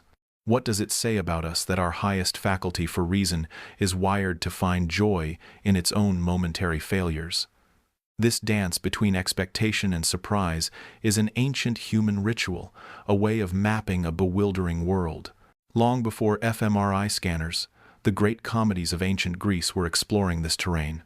Aristophanes used the outrageous premise of women seizing control of the state to explore very real questions of power, gender, and war. The audience's laughter was the spoonful of sugar that helped the medicine of subversive thought go down. Similarly, in folk tales and trickster stories across cultures, from Anansi the spider to Brer Rabbit, humor provided a safe space to question authority, to outsmart the powerful, and to explore the absurdities of social hierarchies. These jokes were more than entertainment. They were a form of intellectual and social archaeology. They were tools for digging into the layers of human experience, using the leverage of laughter to pry loose truths that were too heavy, too dangerous, or too complex to lift with bare-handed seriousness. The court jester was the only one who could tell the king the truth without losing his head, his humor a protective cloak for a dangerous curiosity. When the powerful cannot be challenged directly, doesn't a joke become the sharpest tool for dissection? In our modern world, this understanding has been refined into a potent tool. Educators, artists, and scientists have learned to wield humor not as a mere distraction, but as a precision instrument to ignite the spark of curiosity. A complex scientific concept can remain an impenetrable fortress when approached with a battering ram of dry facts. But a witty analogy, a funny cartoon, or a surprising demonstration can be a secret key that unlocks the gate. A teacher explaining physics through the hapless adventures of a cartoon character falling off a cliff makes students care about gravity. A comedian like Hannah Gadsby, deconstructing the history of art through a personal and painful lens, doesn't just make us laugh. She makes us radically re-examine what we thought we knew about beauty, trauma, and storytelling.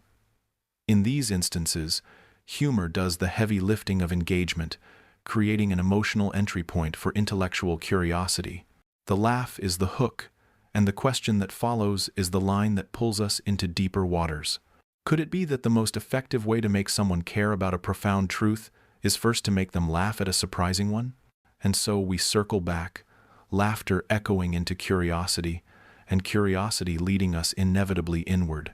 After using surprise to decode the world outside the laws of physics, the rules of society, the patterns of nature, we are left with the greatest and most surprising puzzle of all. The same tool we use to understand the cosmos now turns its gaze upon the toolmaker. The joke's final twist, the curiosity's ultimate target, is us.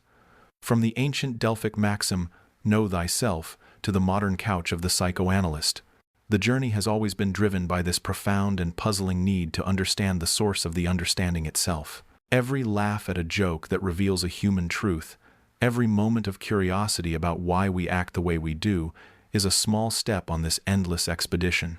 We have mapped continents and constellations, split the atom and sequenced the genome, all driven by an insatiable need to know. But the final frontier, the most intimate and alien landscape, remains the human mind that conceived of the map in the first place.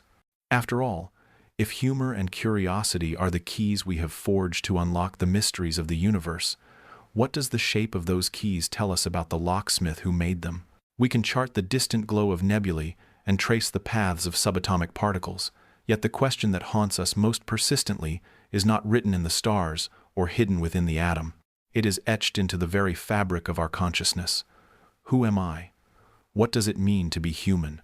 This is the oldest and most intimate frontier of exploration, a journey not outward into the vastness of space, but inward into the labyrinth of the self. This inward turn is a relatively recent compass point in our long history of curiosity.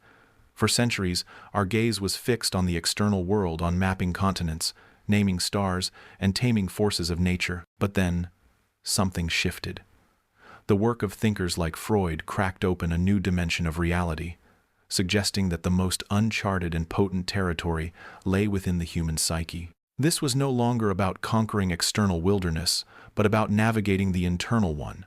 Psychology, anthropology, psychoanalysis, these are not merely academic disciplines. They are the manifestos of a species that has turned its most powerful tool of inquiry, its relentless curiosity, back upon itself.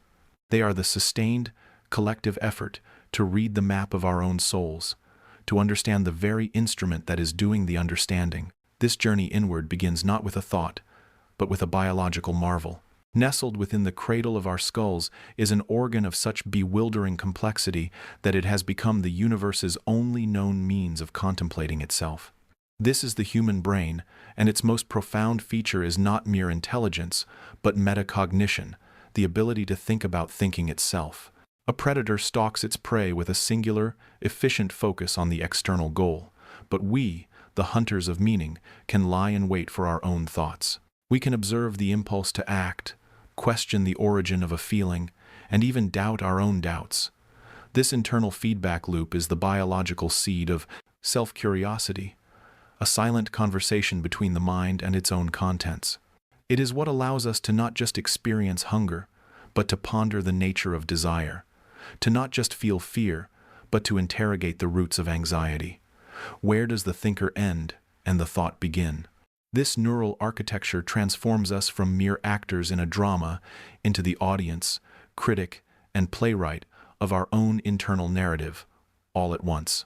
This impulse to self-reflect is not a modern affliction. Long before the first psychology textbook or the couch of an analyst, our ancestors were grappling with these same fundamental questions. Their inquiries are silent but eloquent, carved in stone and painted in the deep, protective dark of caves. The hand stencils on the walls of Lascaux or El Castillo, a human hand pressed against rock, pigment blown around it, leaving a ghostly negative imprint, are more than art. They are a primal signature, a declaration of, "I was here." They are an early, powerful attempt to define the self against the vast, indifferent world. Further along in our timeline, the monolithic moai of Rapa Nui stand sentinel, their heavy-lidded gaze fixed not on the horizon, but inward upon their people. Their immense, inscrutable faces, hewn from volcanic rock, speak of a deep contemplation about our place in the cosmos, our relationship to the divine, and the burden of our own existence. What were these ancient artists and engineers trying to communicate to themselves and to us? Their silent stones suggest that the quest for identity is not a luxury of modern leisure, but a fundamental human drive, as essential as food and shelter. They sought to etch their questions into eternity, perhaps hoping the stone would hold answers that their mortal lives could not. In our contemporary world, this drive has not diminished. It has simply fractalized, expressing itself through 1,000 different dialects. The rise of psychology, the enduring search in theology, the nuanced debates of philosophy, all are refined extensions of that same ancient urge. Now, we have new tools for this oldest of pursuits. We quantify our sleep, track our moods, and analyze our personal data, creating digital mirrors meant to reflect a truer image of who we are. We devour personality typologies and cognitive tests, seeking a framework to contain our beautiful, messy contradictions. This modern self-scrutiny often masquerades as optimization, but at its heart, it is a profound and vulnerable search for meaning. And in a fascinating twist, we often turn to others to find ourselves. Our relationships become the crucible for self-discovery. We see our own joy reflected in a friend's laughter, our own capacity for anger triggered by a partner's remark, our own hidden strengths called forth by a challenge we face for someone else. In trying to understand the people we love, we are often, secretly, mapping the uncharted corners of our own hearts. Is the self a solitary entity, or is it only truly defined in the reflection we see in another's eyes? And so, to truly understand this self, we must sometimes venture beyond the tangible and the measurable. We must engage in a uniquely human game, the pure thought experiment. We must allow ourselves to ask questions that seem, on their surface, utterly absurd. What if humans never needed to sleep? What if we could instantly understand every language? What if we lived for 1,000 years? These are not idle fancies. They are the scalpels of philosophers and scientists. By altering a single variable in the complex equation of human existence, we can isolate and examine the others with startling clarity. The question of sleep isn't about rest. It's about the nature of consciousness, the purpose of dreams, the economy of time, and the architecture of our societies that is built around this fundamental vulnerability. This is where pure play becomes profound inquiry. It is the mind building a sandcastle of a world just to see which walls crumble first and which foundations hold, all to learn something essential about the materials of our own reality. If this relentless self-curiosity is what defines us, then where does its ultimate value lie? Is the unexamined life truly not worth living, or is there a point where the gaze inward becomes a cage, preventing us from simply living? We dissect our motivations, label our traumas, and chart our emotional landscapes. But does this endless analysis bring us peace, or does it simply add another layer of narrative, another story we tell ourselves about ourselves? Perhaps the final truth is that we are not a puzzle to be solved, but a story that is constantly being written, edited, and rewritten. The quest, then, is not for a definitive answer but for a richer, more compassionate question. And if the self is not a fixed destination but a continuous becoming, then what are we in the moments between asking who we are and waiting for the answer? What happens if a cat is both alive and dead? No one, of course, ever placed a real cat in a box with a vial of poison. Yet that single bizarre question, born purely from the human mind's ability to entertain the impossible, cracked open the universe. It revealed a quantum reality far stranger than any fiction, a world where particles exist in a shimmer of potential until a conscious observation forces them to choose. This was not an experiment conducted with glass and steel, but with thought and ink. It is the purest form of human alchemy, the thought experiment. We are the only species that uses imagination as a laboratory. We are the only creatures who consciously, deliberately, test reality against what it is not. What if humanity were immortal? What if Hitler had won the war? What if a robot could truly love? These are not idle daydreams. They are rigorous, often unsettling, probes into the nature of existence. They require no funding, no institutional approval, no physical materials beyond a working mind. Yet, Their results can topple empires, redefine ethics, and rewrite the laws of physics. They are the ultimate tool of a consciousness that is not content to merely perceive the world, but feels compelled to take it apart and put it back together again in 1,000 different configurations, just to see what might hold. This unique capacity is written into our very biology, deep within the folds of the human brain, woven into the intricate circuitry of the prefrontal cortex and the hippocampus, exists what might be called the suppositional pathway. It is a neural network that allows us to decouple from the immediate, sensory present. It enables us to pull memories apart, to recombine their elements into sequences that have never happened, and to run these fabricated scenarios as internal simulations.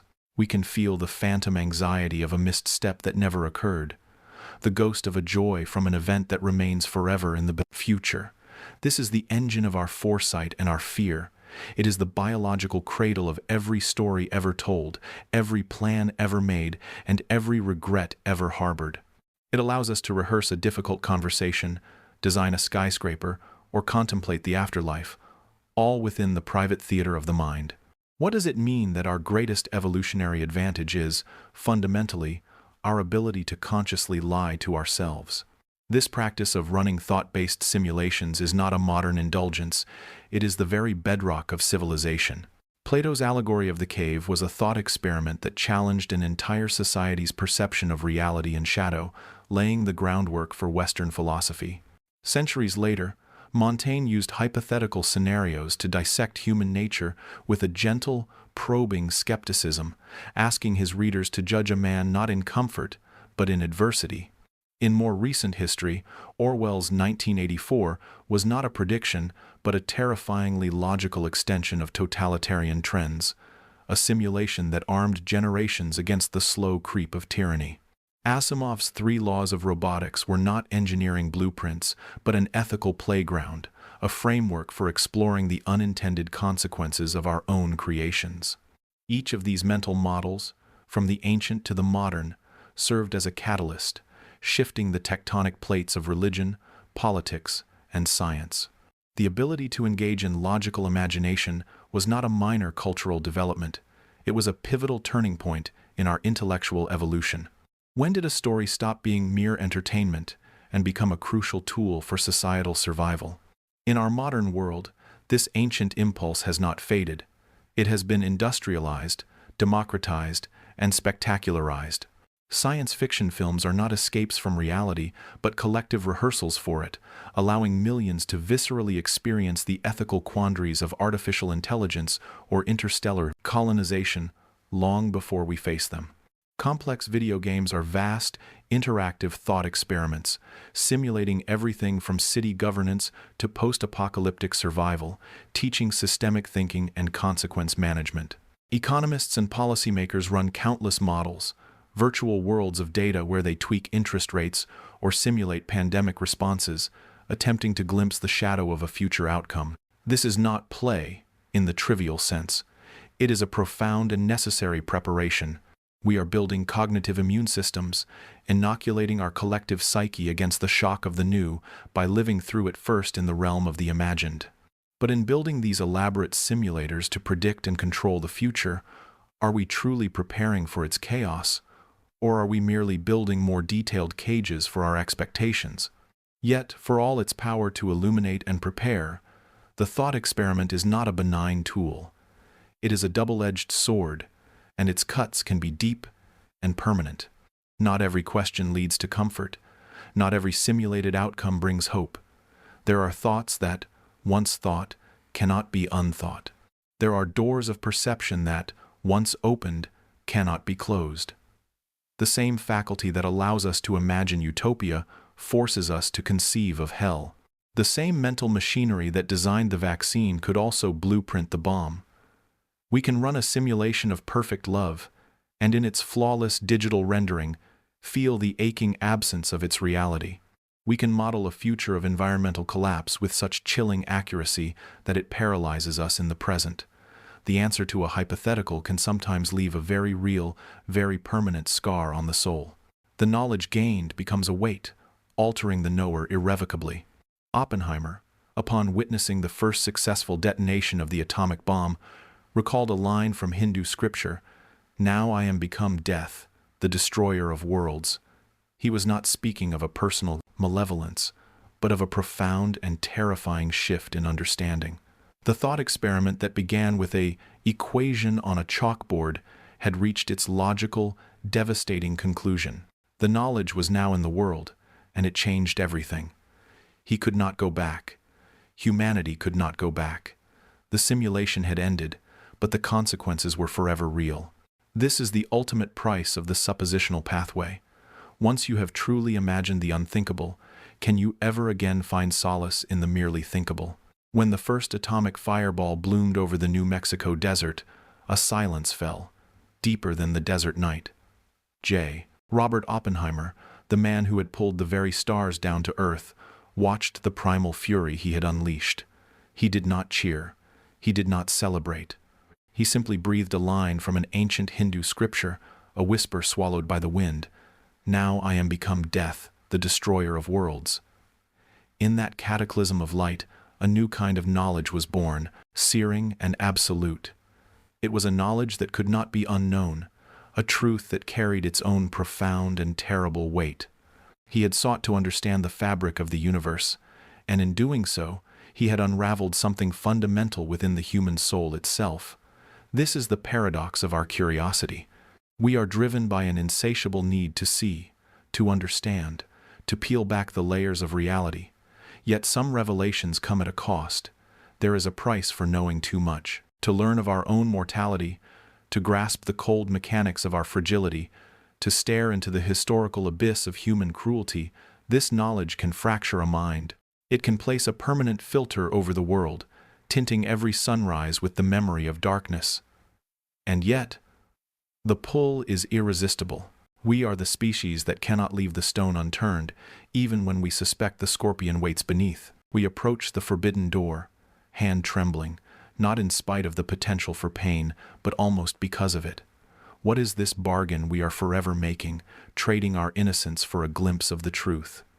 Deep within the labyrinth of the human brain, this conflict is etched into our very biology. Our neural architecture is a tangled web where fact and feeling are inseparable partners. The hippocampus, that seahorse-shaped curator of memory, does not file away experiences in cold, isolated cabinets. Each memory is wrapped in the emotional context woven by the amygdala, the brain's alarm bell. To learn a painful truth is not a simple act of intellectual acquisition, it is to brand the psyche. The neural pathways that form are not just connections of information, but trails of feeling. The sting of a betrayal, the crushing weight of a medical diagnosis, the haunting image of a tragedy, these are not easily deleted. They become part of the soil from which our future thoughts grow. Yet, from this same biological soil springs our relentless curiosity. It is an ancient, primal engine, older than reason, fueled by the same dopamine rewards that guide us toward food and companionship. To discover something new is to give the brain a taste of nectar. This is why we press our fingers against the bruise, why we revisit the painful memory, why we seek out stories that break our hearts. The drive to understand can, in its own way, eclipse the immediate desire for comfort. We are willing to endure the emotional toll for the intellectual reward, to accept the ache of knowing for the quiet satisfaction of a puzzle solved. Is the pain, then, not just the cost of knowledge, but an integral part of its value, the proof that the learning was real? Long before laboratories and libraries, this dance of pain and knowledge began. We can imagine the first proto-human who stumbled upon the remains of a fellow creature, not killed by a predator, but simply stilled by time. The curiosity to examine that cold, inert form must have been mingled with a dread that was entirely new, a premonition of a shared fate. This was perhaps our first collective encounter with a truth that could not be unseen. Throughout our history, this pattern repeats. Archaeologists brush dust from the bones of entire cities, wiped out by forgotten cataclysms. Historians pore over ledgers of genocide, transcripts of witch trials, and accounts of war. Each artifact, each document, is a vessel of pain. To study the Holocaust is to willingly take upon oneself the weight of 6 million souls. to analyze the mechanisms of the resigns. Transatlantic slave trade is to trace the cold, economic logic of profound brutality. This is knowledge that haunts. It steals sleep and shadows the day. Yet, we insist on exhuming it. We do not do this out of masochism, but out of a desperate, fervent hope that is itself a form of courage. By understanding the precise mechanics of how humanity breaks, we try to learn how to hold it together. The painful truth becomes a warning, a monument, a vaccination. We inject ourselves with a weakened strain of history's horrors, hoping to build up an immunity against repeating them. But can we ever be sure the antibody of memory is strong enough to fight the virus of our own nature? Our modern world is a vast, echoing chamber for this dilemma. We are no longer uncovering painful truths slowly. With care, we are drowning in them. A relentless 24-hour news cycle floods us with curated suffering from across the globe. Algorithmic feeds serve us our own anxieties, reflected back and amplified. We are confronted with scientific truths that demand uncomfortable changes to our economies, our lifestyles, our very understanding of our place in the world. We see history itself being unearthed and weaponized as societies grapple with foundational sins they had long tried to bury. Now, curiosity requires more than just the courage to ask the question. It demands the fortitude to withstand the answer when it arrives not as a single manageable revelation, but as a fire hose of overwhelming data. It demands the moral responsibility to decide what to do with the truth once you possess it. In an age of information, is the ultimate act of bravery not in the seeking, but in the conscious, deliberate processing of what we find. So, we return to the central puzzle, the one Oppenheimer faced in the desert dawn. If curiosity so often leads us into pain, if knowledge can be a burden that bends our backs, what is the engine that keeps us moving forward? The answer may not be grand or glorious. It may be something simpler, more fundamental. Perhaps the ache of knowing is, in the end, preferable to the terror of not knowing. The monster we can see is always less frightening than the one lurking in the impenetrable dark. The diagnosed illness, however grim, is better than the free-floating anxiety of the unexplained symptom. We would rather bear the weight of a difficult truth than be crushed by the vacuum of ignorance. We are the creatures who will step into the dark cave not because we are certain of treasure, but because we cannot abide the mystery of what the darkness might contain. The pain of knowledge is a price we have always been willing to pay, but is the true cost not in the knowing, but in the realization that, after we know, we can never truly go back. And if that is so, what do we become on the other side of that returnless threshold? Our ancestors stepped into the dark cave not because they were certain of a reward, but because they could not bear the sensation of not knowing what was inside. It was a compulsion, a deep resonant hum in the very core of their being that was louder than the pounding of a fearful heart. This was not the absence of fear, it was something else entirely, a force that walked hand in hand with dread into the unknown. They went in not as conquerors, but as questioners, their minds alight with a single, burning inquiry. What if? Asterisk. Curiosity is not courage, not in the purest sense. Courage is the will to act despite the tremble in your hands, the ice in your veins.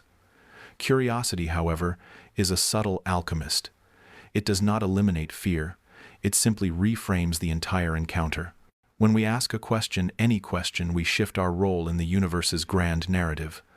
We are no longer passive victims awaiting a fate written by the darkness.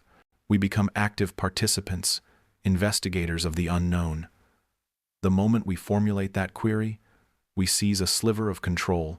The monster in the shadows is still a monster, but now it is also a subject of study. What are its habits? What are its weaknesses? The fear is still there, but it is now compartmentalized, placed on a shelf next to the thrilling specimen jar of a new mystery. We are no longer prey, we are observers. And in that shift, we find a power that is uniquely human. This transformation is not merely philosophical, it is physical, etched into the very architecture of our brains. Deep within the primal core, the amygdala stands as a timeless sentinel, a lightning-fast processor of threat and fear. Its voice is ancient, urgent, and designed for survival. But when curiosity is ignited, a genuine, captivated state of wanting to know, it activates a different network, a cascade of dopamine and engagement centered around the hippocampus and prefrontal cortex. It's as if a new, more compelling conductor steps onto the podium. The amygdala's frantic drumbeat of alarm is not silenced, but it is drowned out by the rich, complex symphony of inquiry. This is why a student can become so lost in the intricate beauty of a mathematical formula that they forget their anxiety about an upcoming exam. It is why an astronomer, alone on a cold night, feels not the fear of the infinite void above, but the thrilling pull of its secrets.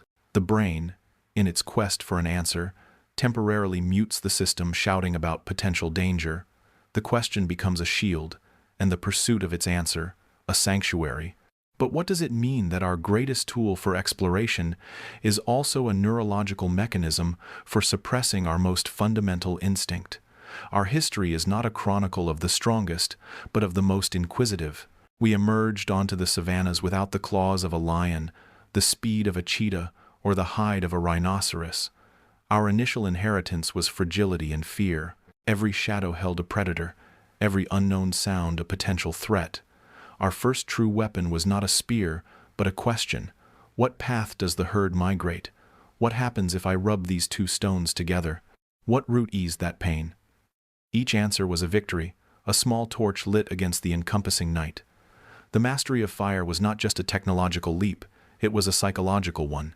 It was the act of pulling the very teeth from the darkness, of transforming the terrifying unknown into a manageable circle of light and warmth. Every medical discovery, from understanding germs to crafting vaccines, began not with a statement, but with a question that challenged the terrifying fatalism of disease. Each voyage into uncharted waters was a monumental act of curiosity, outweighing the profound fear of falling off the edge of the world. We have always been building ladders of questions to climb out of the pits of our own fears. Is our entire civilization, then, merely the accumulated residue of answered questions? The dark caves we step into today are less literal, but no less daunting. They are the labyrinthine complexities of the human psyche, the terrifying randomness of a pandemic, the staggering implications of a changing climate, the silent, immense pressure of existential uncertainty. Our modern world is a constellation of unknowns, and yet, the ancient mechanism still functions. The scientist modeling the trajectory of a virus is driven by the same core impulse as the ancestor studying animal tracks. The curiosity about how our own minds can break and heal pushes us to explore mental landscapes that were once too frightening to even acknowledge. In the face of immense, systemic problems, it is curiosity that forces us to ask how and why, compelling us to gather data, to model outcomes, to experiment with solutions. It is the antidote to paralyzing panic. It allows us to act, to engage with the problem itself, rather than simply cowering before its magnitude. We are, once again, choosing to be investigators of the shadow rather than its victims.